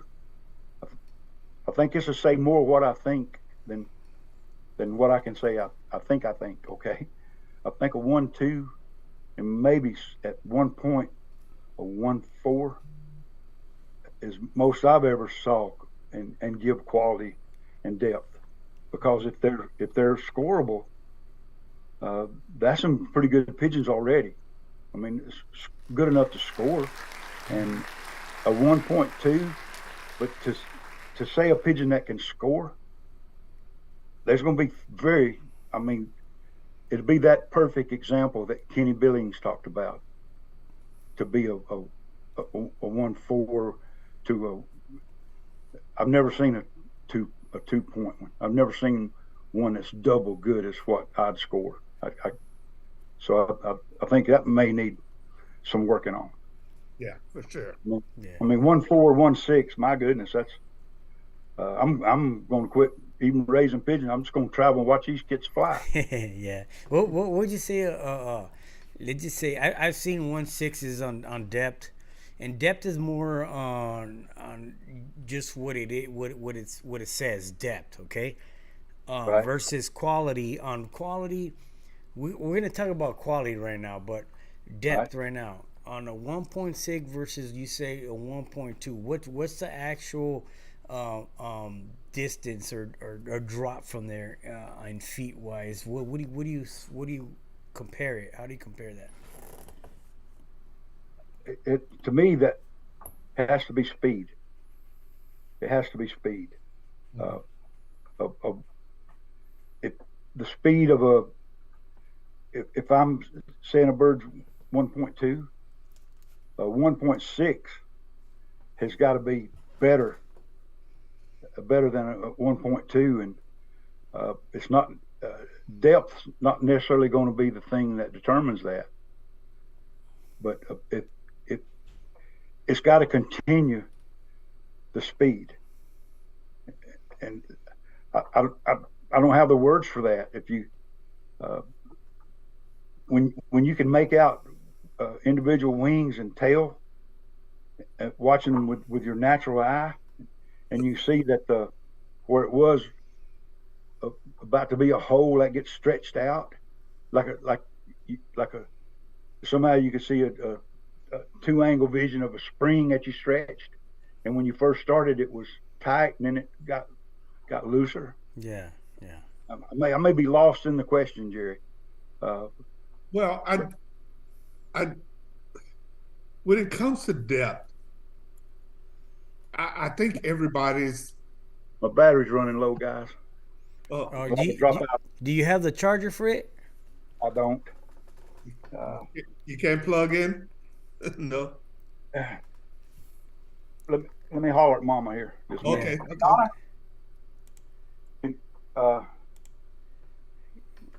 So what was I saying? I was, you're talking about depth, and I think depth for all of us, we're probably off. I mean, if you ask all three of us and we're all watching the same birds, we might be close, but we probably wouldn't give the same depth. Okay. I think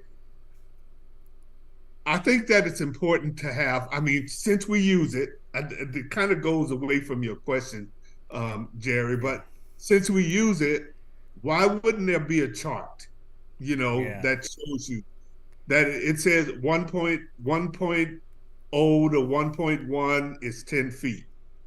And you know that if you got a 1.0 or 1.1, that because we're averaging the depth of the entire kit, not just one or two birds. You're averaging the depth of the entire kit.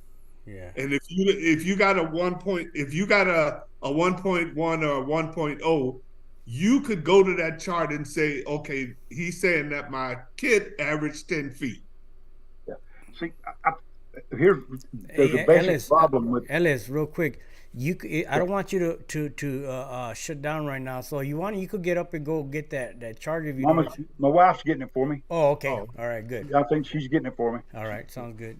Uh, the trouble with depth too is according to the height that the pigeons are, mm-hmm. trying to say as they vary in distance away from you. Yeah.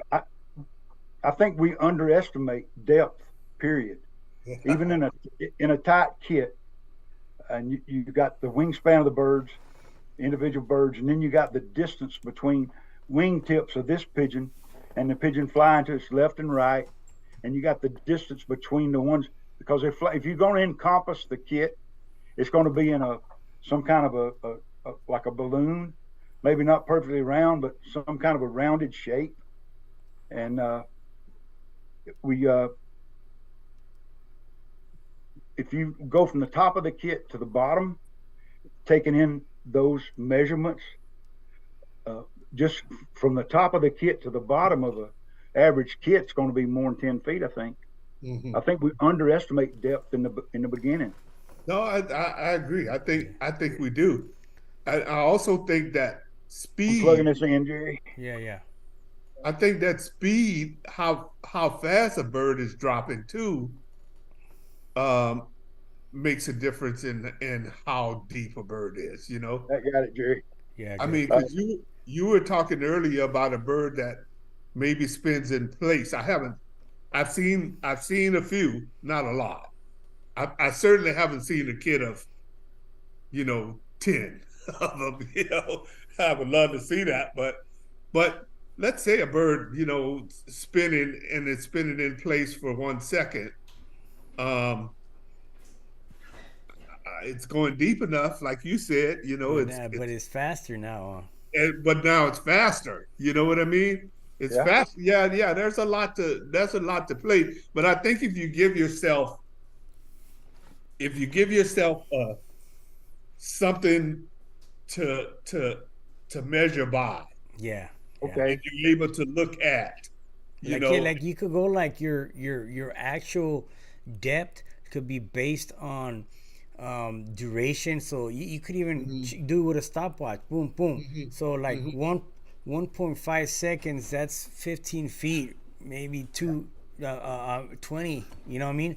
But if you see that bird was faster than what you saw on the other backyard that you just came from, you could give it an extra point or whatever. Yeah, that 1.5 for a bird that's faster could be 20 feet. Yes. Right. Now you could add it. You could add that 1.5. You determine, yes, that bird. These birds were actually faster. I'm gonna give it a 1.2 or whatever. Still, it's going to. I think the best we're going to ever do is have it less subjective. Yeah. Because there's a lot of distractions from mind to mind of what we're going to see. Yeah, I totally agree. I agree with you 100%. I think the best we can do is make it less subjective. But like what Ray say, that if we could come up with a chart that says just like what we just talked about, 1 second determines this depth, and depending on the speed of the pigeon, you're able to bump it up, and we all go by that. We're all stuck on that system, I think we'll Yeah. see more equalness within judges. You've got a guide at Yeah, least. Yeah, Yeah. you know, you if we have it certified by the NBRC or whatever, World Cup, whatever, this is what it is gonna be, and this is what needs to be studied here. I think it'll be great for everybody to be on the same page, on the same level when it comes, or same understanding, that is, you know. I think to have it needs to start where the subject we're talking about, where we actually observe it, and that would be with someone standing hmm by the judge, hmm and the judge calling out the scores, and then afterwards, or without being distracted, some conversation.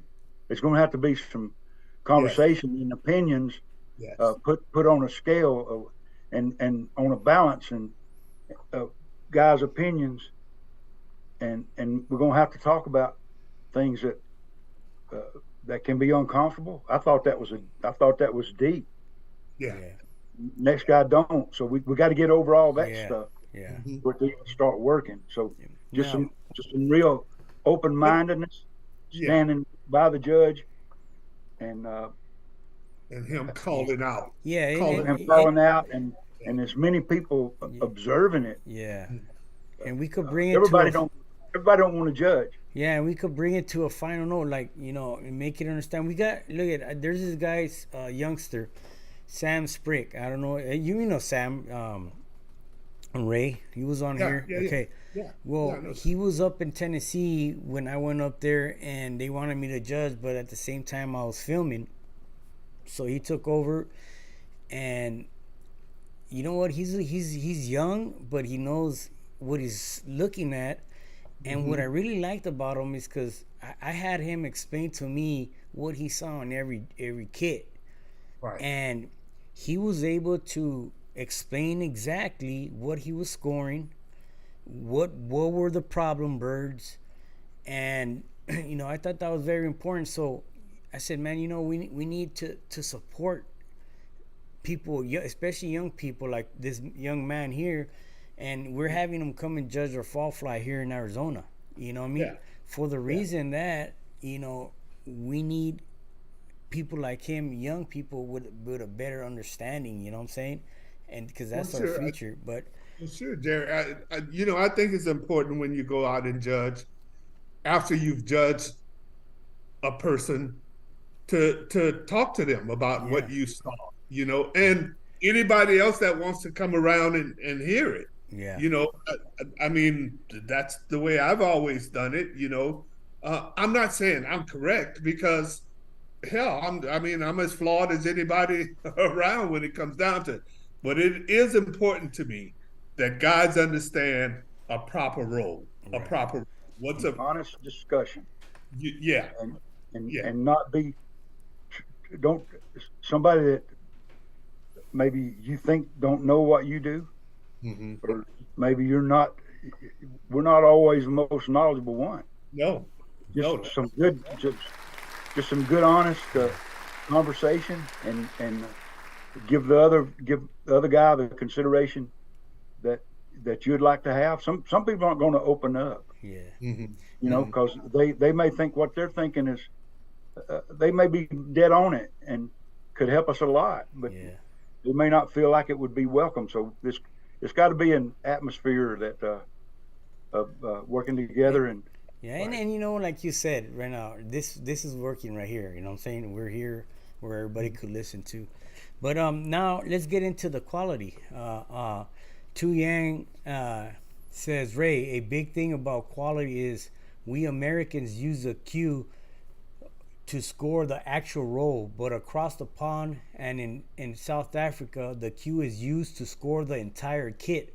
How well the kit, roll, and perform together. What do you guys think about that? I see it.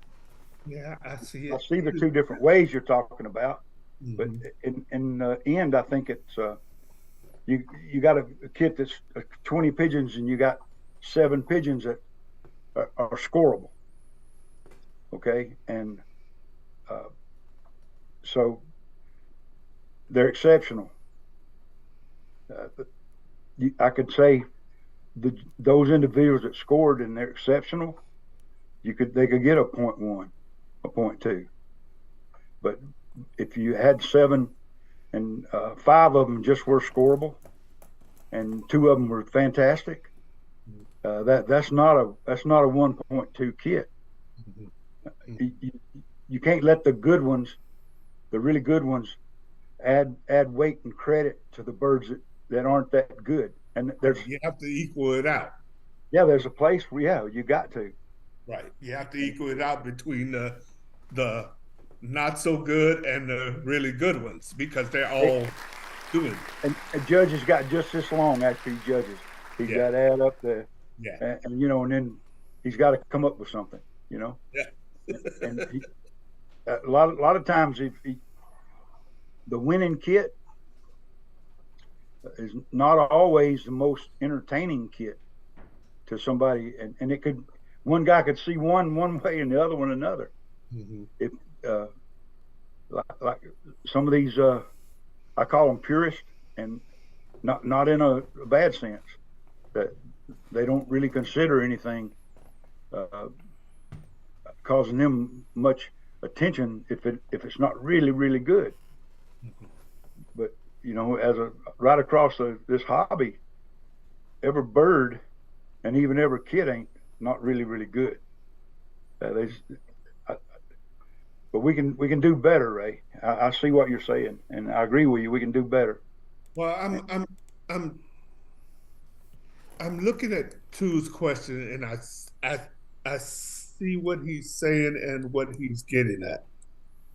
Here's my ultimate concern, because I think we need to all be on the same page when it comes. Let's say for the World Cup, for instance, the national flag don't affect South Africa for us, right? But we to some extent judge by the same standards as the World Cup for us when it comes to the 20-bird national fly. When it comes down to quality, what we consider as quality should be the same for the World Cup as what South Africa and England and everybody else in the world see quality as. So what does the quality factor affect, in my opinion? Not depth. Depth is not part of it. Depth is a whole different thing. Wing position, the style of the roll, how clean a bird is when it starts and when it finishes, how it comes out. That's all what we consider as quality, right? Yes. Now, what is South Africa seeing as quality? What are they? The overall performance. So kidding ability. Talking about the chemistry of the bus. Like when they go boom, they all go not one and then five. It's like, and that's how England is too. If there's a kit going and there's a few birds that go before and then they're not working together, that's the quality is not there. The quality to them is within every single pigeon in that team. They gotta, as close as they can, work together in the same. So if it's 7 birds, boom, start nice, clean, straight, stop, right back up to the kit, right back kitting tight. To them, that's quality. So we're not including in ours. We're not including kitting, right? I mean, and they have kitting points too. So they have kitting points. Yeah, they have kitting points. Right. So for us, we're not. I mean, if a bird don't kit for us, it's not scored. That's just one bird you got that can't make you no points. Yeah. Right. He can't make you any points. Yeah. Right. And if we have one bird out, like to you can have one bird out. Yeah, to England is like they don't have the Albert rule. To them, if they have 2 birds out, then to them those are just 2 birds that can't score. They're harming the team because they're not in the team and they're not scoring. And they're not scoring. To them it's like why penalize the whole team when those birds are already penalizing the team by not being able to score? Yeah, I get that. You know what I'm saying? That's Yeah, I get it. That's I the way you they think understand. look. pigeons flying outside a kit and not kidding, even to a good kit, it's a distraction. Yeah, When pigeons have something they can focus on other than just yeah, flying like they're supposed to, I I think agree. that can keep them. That slow down their work rate. Yeah, I Yeah. agree a hundred So percent. they feel that that's already punishing them. Uh, They're punishing their teammates by doing that. yeah, They, And here, we punish the entire kit. So you could have a nice 10 bird break because of these two birds that, for whatever reason, are falling behind or whatever. We're not scoring them. you're not they, scoring it. right. They're better off not to fly them. Just fly 15 if that's all you can do. Yeah, but the thing is this: prior to that, they probably were never outbirds. Till whatever reason that made it that day, the day, like we say, at the day of the fly, you never know what could happen. You know what I'm saying? What Yeah, yeah, you know what I'm saying? But A lot of that you don't know what a guy's got up his sleeve. You can't. You got to factor that in. What have they done to him? and I yeah, asked yeah. Ken Billings about that, and he just says that what would happen is there's people that start to cultivate birds that kit out just because they're able to score the ones that they're are actually scoring because they ain't got to worry about the outbird rule. But I don't know. I don't know why would somebody even want to do that. You know what I'm saying? It doesn't make sense to me. Yeah, I like wouldn't. yeah, like Ellis said. I mean, to me, it seems to me that outbirds are a distraction for the kid. Yeah. Because the kid is the my kids seem to, especially the older birds, they seem to always, if a bird is out, be going to try to pick it up. Exactly. Yeah. They're Yeah. not thinking Some birds, about rolling. yeah, They're thinking some do about that getting really that well. bird. Yeah, getting that bird back in. Yeah. So I remember Ken saying that, and Yeah. I think he said, then guys are going to start Yeah. breeding birds, that don't kit more Yeah. of them. I don't see why would they, you know what I mean? But and you know what, I don't know if this topic right now is any it has to do with any in comparing to other countries or whatever, but it's part of the judging, you know what I'm saying? And Yeah. I like to share how they do it so that we also have knowledge, to kind of like, you know, see the difference, you know what I'm saying? Well, Um, that's why I was saying. That's why I was saying earlier. For the World Cup, we should all be doing the same thing because and judging it the same way because we're all flying against each other. So I I can't go to England and judge the way they want the way they judge, and then come to the United States and judge the way we judge. We should be judging everybody the yeah, same. yeah. Like And, another and thing they do is they allow you 10 minutes. They allow the flyer 10 minutes. We allow 5 minutes to call in. to call in. Yeah, they allow 10 minutes, and Ireland just picked up that 10 minute rule. They were at 5 as well, and they picked up the 10 minute. That's what Kevin McKinley told me, that they picked up the 10 minutes, so the flyer is able to take 10 minutes to call in. But once he calls in, he loses the 10 minutes. Okay, another thing that they do is, you know how we get, if wind or whatever, BOP, we get to call 5 minutes, right? Time out. Okay, yeah, we time out. But once we call back in, let's just say it's 3 minutes that we used, what happens to the other 2 minutes? We lose them, right? Yeah. England allows the judge to call timeout if the wind takes them and they can't be visible. He tells the scribe, take them off the clock.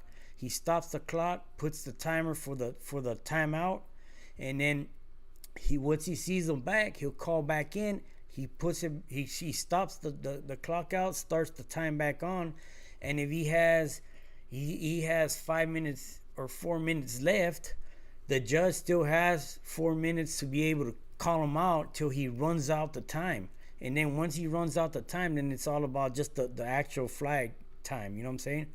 So So he can use the 10 minutes yes, discretionally yeah, throughout the yeah. fly. So they it because over there too, the weather's like Seattle over there. You know, you never know. You go down a mile away, it's raining, and then here it's Yeah, not.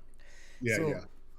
it gives it more of an equal opportunity for the Flyers or the kids to be able to score versus like how we have it here. You go to California and they got BOP to where it affects the performance within the birds. But Hmm. if they get spooked, go around trees, then you're allowed to take them off till they come back, and you're visible. Your judge could see them, and he puts them back on. But he uses all the time that it's given to the bird as a timeout. You know. Yeah, you know what? I totally understand Two's question, and I don't know if he was asking me or Ellis the question, but I kind of see both sides of it, you know, Yeah. I and think I see sort of a compromise, Ray. yeah, Not really a compromise, but a place to start uh-huh, is we need to be encouraged to not judge action. If hmm, we just we need to pay more emphasis when are they rolling or is it not really scoreable. hmm, hmm, Just I think that I think scores would go down. yeah, I do if we Yeah. just judge. Uh, if it's a big break, if you don't have if you hadn't set a history up with yourself, and immediately when I'm judging, I, I'm counting the breaks and I'm trying to come up in my mind and remember as many birds as I can to try to see what birds they were yeah. and to get a number of how many pigeons at the at the end of the fly that I could say, and only that owner would know how many birds I thought was in that kit that could actually roll scoreable.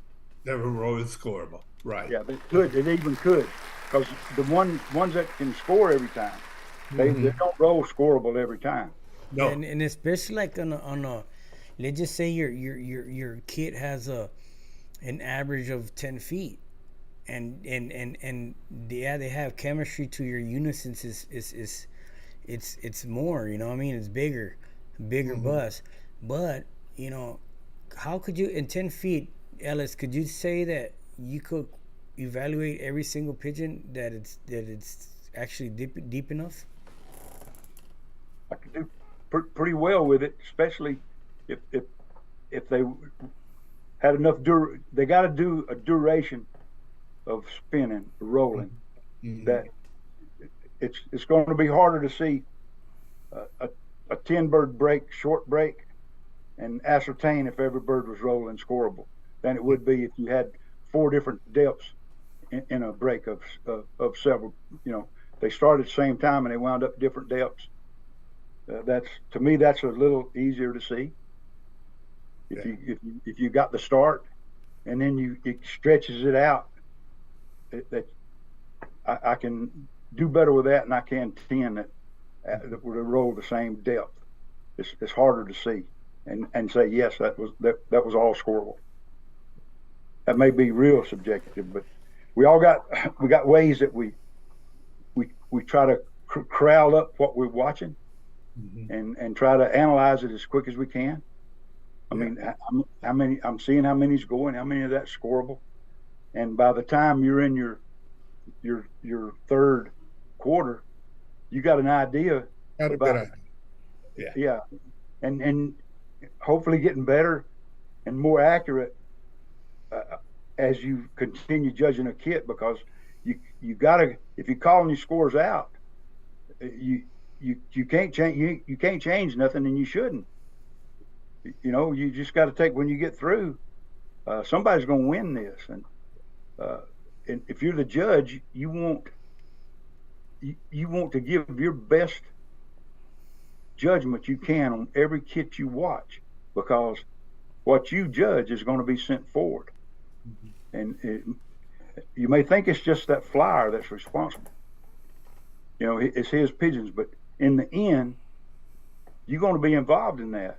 Yeah. There he is, but you want his kit to do as well as they can because it's a reflection on what you're saying going forward. Well, That, and I think it's yeah, I think it's important when it's all said and done after you judge a guy to give him a fair representation of what you saw of his pigeons. Not, you know, not tell him that, he's got great pigeons and they're just average. I mean, if they're just average, he needs to know that they're just average because otherwise he may just settle for what he has and he may want to Yeah. improve. Oh well, You he'll know, he'll know I what's mean, I never stand in my own backyard watching my pigeons and lie to myself. I know what I've got. I know I've seen pigeons that I thought were world class. You know, and I've seen them where they were like, oh my God, yeah. I need to get rid of every one of these suckers. can I do better? Yeah, Can I you do know, better? yeah, because I don't think here's my thing. Here's what I think, Jared. I don't think that you could just go to a guy's house one time and make a fair determination on how good his birds are. Right. I think I told you this story before.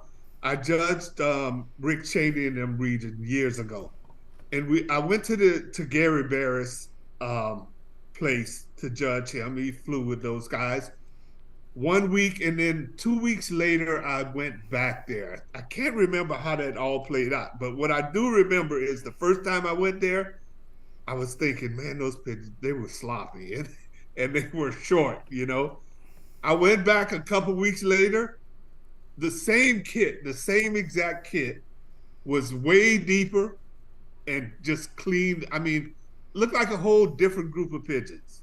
And I made Yeah. a determination that day. You can't go to a guy's house one time and totally tell what he's got. Maybe he's not flying Well, them. they actually put a post on Facebook talking about how does a guy that scored 1,000 points in a fly only scores 30, 40 points in his following flies for a few flies to come. But Well, just there's a lot of different yeah, reasons that yeah. happen. You I can't. mean, if you, That's like a question that you shouldn't like. You should already understand it. If you're yeah, a true roller it's man, not a fair question. yeah, If you've been under pigeons long enough, you know that they yeah, can be a lot of different things on a lot of different days. yeah, And even in the same family, a different kid can be different. You know what I yeah. mean?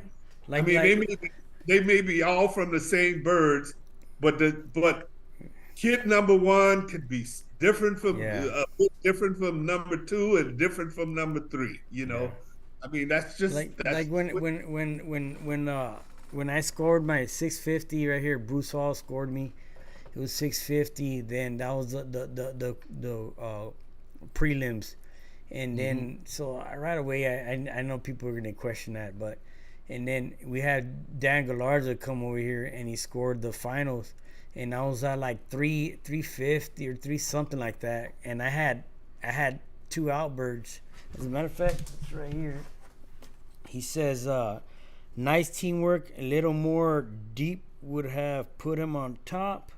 This was yeah, that was Danny, and then I had a couple outbirds, I believe it was. But that you see the difference is like anything could have happened, but it happened. Whatever happened. So yeah. that's like like you say, you cannot say, oh, those birds are top of the line or they're no good on only one fly. You know what I mean? But Yeah, I think every guy has to be honest with himself too. I mean, yeah, you know what you got. You know what you're flying. You know what you got. yeah, And if you're honest with yourself, you know, uh, then I think either you've made a decision and you keep doing the same thing year in and year out. You settle with saying, okay, well, this is what I like, and I don't care if anybody else likes it. This is what I'm going to do. But if you want better, you know what you need to do to go do it. yeah, Because like you are hell, I would go to Ellis and say, "Hey, man, Yeah. this is what I got, and this is what I want. And if I don't know what I need to do, what do I need to do? What can I do to get better? You know, Yeah. I, I think you have Got to a be good honest with example of how a good example of how kits can change in appearance. One of the best qualifiers that I ever managed to do was a really good kit. I had enough really good pigeons in it, and I won this region. There was like 33 flyers that year, you. and I'm really excited because a guy that I know is a real good pigeon man's coming to judge the finals, and that's Don Ouellette. Mhm. So I mean, hey, Don Ouellette's coming, so I'd really like to put something up. At least when he left, he said, "Old boy's got, got some birds." But what happened between the time that I qualified and he come to judge, I lost 4 pigeons, Mhm. and they were really some they were really good. It changed that kid, Right. and Don's standing under them, and they're doing good breaks. But at the end of the day, he said he said they work good together, a nice kit, but uh, they need some depth. Bang. Mhm. Yeah. You shouldn't be able to win with the same amount of breaks with inferior pigeons Yeah. to what with pigeons that's more quality. Yeah. For However sure. you split that hair, For sure. you know. So But uh, that shows. That shows. I mean, you lost a couple pigeons out of that kit. That changes. That changed the kit. yeah, I had of all things, I had some kind of crossbreed falcon in here. Mm. They told me it's like a cross between some kind of falcon and a prairie. I don't even know how that come about. Somebody breed that thing. I had enough trouble with regular falcons. Hey, it can fly through the pine trees. Just, I mean, take a pigeon right through them and get them. It looked like a, a blue bar giant runt that could fly Wow. like a jet plane. That's what it looked like. Wow. And so they said that was some kind of hybrid. But he changed my kit in about 2 weeks. Yeah. It's just so. When it comes to judging, I think it's judging isn't easy because you're not going to be perfect. There's no way in the world anybody's going to tell you that they're going to be 100% perfect, but you can be accurate to some extent, not Some 100%. kind of average of accurate. Yeah, We all seeing and judging the same thing. right. And if we're all seeing and judging the same thing, like you said, I think Horrible be the every, first. yeah, I think it's more fair for everybody when it really comes down to it. And I think that's all anybody wants. I've never walked out of a yard and said the judge is crappy or made a big deal about the judge. I don't think I just you get a guy in your backyard. He's volunteered to do it. You ask him. He's volunteered to do it. He's doing his best. I mean, what more do you want? Yeah, he's taking vacation time. Yeah. Yeah, this What is more do working you guys. want? They You know. taking vacation time to come Yeah. judge your birds. Yeah, But I'm also saying, Jerry, help him out. You know what I yeah, mean? Help him out. Give Yeah. him the tools where he can be more accurate. I'm saying that to the national club. Yeah. yeah, I'm yeah. saying that right now to the national club. Help him out. Get enough people involved to the point where you're not struggling every year in every region to try to get somebody to come and judge. Make it worth the guy's while to leave his home, leave his own pigeons. Yeah. You know, when he probably is going to be flying. And make it worth his while. But help him out. Let him give him some better standards to go by and some better tools, not standards, better tools to use and help him out. That's all I'm saying. I got to say this, Ray, Jerry. Got to say this. If these pigeons, these Birmingham rollers that you're keeping, if you don't enjoy them enough, Yeah. if just the competitions has you keeping Birmingham Rollers, uh, that ain't enough to keep you. Nope. You need to find the joy uh, of doing this. Uh, I enjoyed them before I'd read about the competitions, but it's most in Penson's book. They have argument who had the best this or the best that, and I understood that kind of thing. But competition, I enjoyed the pigeons before I ever had a competition. Yeah. When I just had one that I'm just anxiously waiting on that one to do more than a flip, you know. Yeah. And then I saw my first spin. Uh, I've had these all my life, uh, and it hadn't been competitions that's kept me here. It's enjoying what I see at my house. Yeah. And enjoying what I see when I do go somewhere. Yeah, I totally agree. Yeah. And then this thing builds. You're going to build friendships and relationships that some of those make even the pigeons pale. You know what I'm saying? Yes, sir. We talked about a little earlier about looking into a certified judge a program.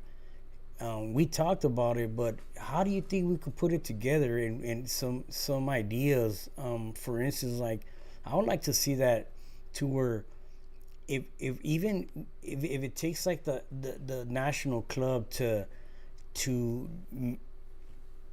like make a hall of fame within judges, you know what I mean, like a certified judges, and this guy got certified and became a hall of fame judge for judging so many of competition events, and having within, let's just say, within a region, having to fulfill let's just say three top guys to go around whoever wants to get certified, and this person's got to go and judge within the visual, how do you say it, kind of like these three guys kind of like looking over him as he judges and seeing how he does to determine, okay, you got what it takes to judge, we're gonna certify you, and then from there have them on the list within judges that we have that are certified that we could use within the big events, or that we have within like our flies. I don't know if you understand what I'm trying to get to, but there's got to be the first. There's got to be the first step toward it. So yeah, we got to make the first step. yeah. I mean, because I like for us to actually go further to this and put something together, and to where we have the interest of people wanting to do it, not just talk about it, not just say, not have an actual program step by step to get there. You know what I'm saying? Just hey, there's somebody listening now. Yeah, yeah, for sure. There's somebody probably listening. It's and like in anything. Their ears are pricked up. It's like in any education, whatever it is, trade or whatever, you journey level. You start apprenticeship to they get you step by step to journey level, and your journey level forever. That's what your title is. So, yeah. I mean, if we have a certain program that each region could practice to get these people into that certified judge, and then so many events that are judged, you get to the Hall of Fame within judges. Man, that'll be, yeah. I think a lot of people have interest in that. There are so many ways you could do it, but one of the things I think you have to do first is have people that want to judge. Yeah. People listening now, and even if it's just one person per region, now we have enough people. Yeah. You know what I'm saying? Yeah, well, that's what I'm saying. I mean, first you have to have people that want, and then the club has to also want to step up and play their part in it. You know what I mean? Yeah. Yeah, I mean, we're not asking for them to pay for it, No. but let's have the conversation and let's get to the point where we can put something together, present it to people, and say, okay, this Yeah, is this is what it would look like. Now, who's interested in doing it? yeah, and it could be one. It could be a different top flyer from different clubs, or it don't need to be just Whatever. one club. It could be three guys that are well known that have judged that could certify this new guy. You know what I'm saying? But Yeah, in order to That's where you got. certify, they need to check every single check to analyze that. Yep, he understands it. He's ready to go. Put him on the list. Whenever the national club needs a judge, those are the guys they're gonna go after and say, "Hey, could you do this? Could you do this?"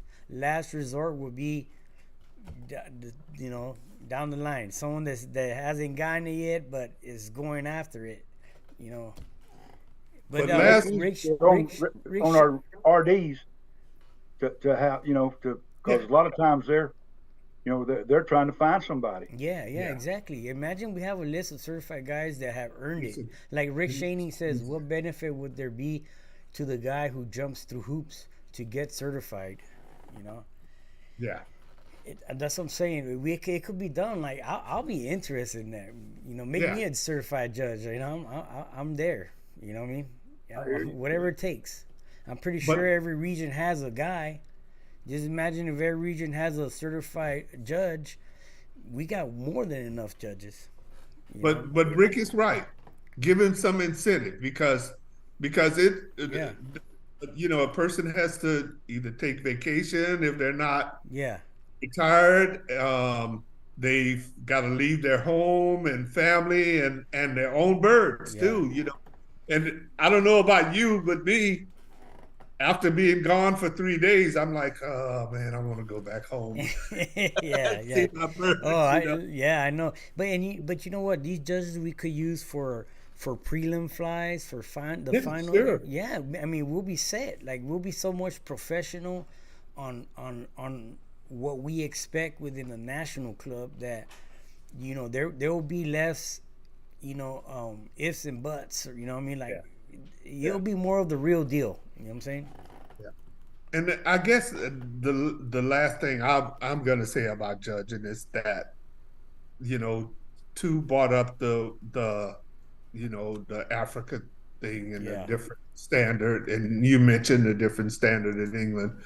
That the World Cup needs to get us all on the same page when it comes to judging. If we're gonna go with what England does, then let's go with what England does. But yeah, we can't all do something.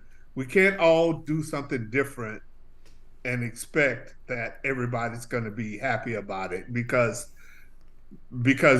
if I'm going to judge England and I'm judging England with the standards that we're using in the United States, they're not going to be happy about that. yeah, You know what I mean? yeah, And also that means that if I were the person to go there, I'm used to the standards we're judging here. I have to go there and learn what they're doing. you yeah. know so it all around, I think, if you kind of put everybody on the same page World Cup wise, then we know Yeah, we might not all like it, however it works out. We're on their rules and they're on ours. We might not all like it, but at least we know what we're doing. We know where we're going. It needs to be the same rules. Yeah, we're not we're Yeah. not yeah, we're not going out, with a map that says 8 different things yeah. because We we're never can't, gonna be and you there. eliminate the, oh man, they're just too strict, or these guys are too loose. You know what I Yeah, mean? yeah, You know what I mean? And it could be that way. You know what I mean? It's just like I said, we just need somebody. I don't know. The members make the rules, but we gotta go forward with analyzing what will work and how do we do it and how do we get it going already. You know what I'm saying? And I think first step would be starting to certify judges and showing that it works. When something works, other people want to be a part of it too. yeah. I agree. And I get that some guys don't want to make any changes, but I mean, sometimes to make things better, you do have to change, Yeah.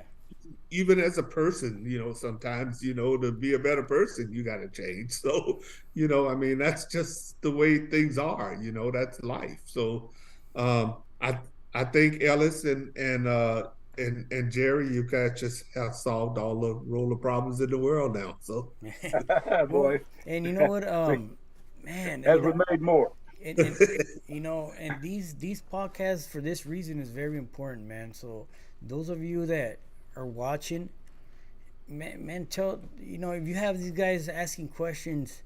What about this? How do you do? Man, go check out these. Man, it says it all right here. It gets deep. We get deep into the subject. It's much easier than opening up a book and trying to read. And I mean, it's always good to read because you feed your brain. You know what I mean? But this makes it. This is a new thing right here. It's. I'm glad that everybody's participating in this and we're putting this together and keep going forward, man. This is very important. I think we touched a lot of bases today.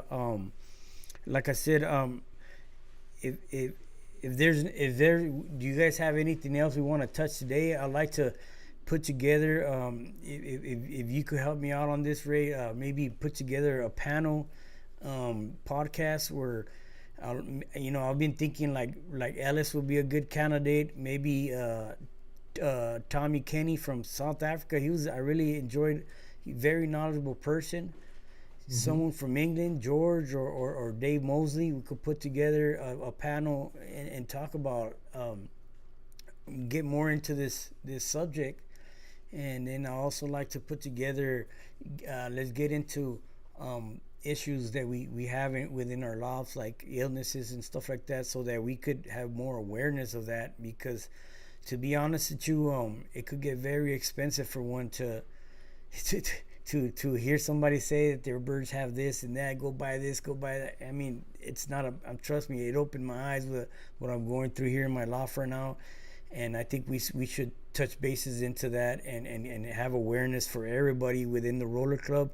I know that the racing guys, they're really deep into all this stuff, but we haven't touched bases on it. I know we all enjoy our birds' performance and flying in the sky, but if we lose them all for a serious thing like this, it could be bad. Trust me, really bad. you know. But yeah, if you guys have anything else to touch bases on today, and like I said, Ray and Ellis, maybe we could put something together for the next one. okay. No, I don't have anything. Yeah, I don't know that I knew everything I say in today. Well, yeah, Just, it's I'm glad to do anything I can because I sure enjoy this rollers, and that is what I do. I mean, that's my pastime. That's what I do. That's what I'm about. yeah. And it's a little bitty small part of the world, but it's a whole big part to me.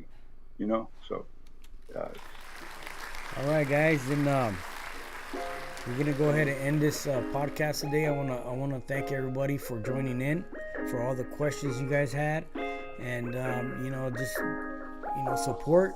Support is very important, guys. So we'll go ahead and during the week give us time to put together the next one, and we'll go ahead and post it up. I'm sorry that today last minute I went ahead and posted. I've been so busy and stressed out what I'm going here, and then once again I want to thank everybody. Peace out. This is a good one today. Thank you guys for joining in here, and enjoyed it, guys. see you next time. All right, guys. Thanks. Roll call.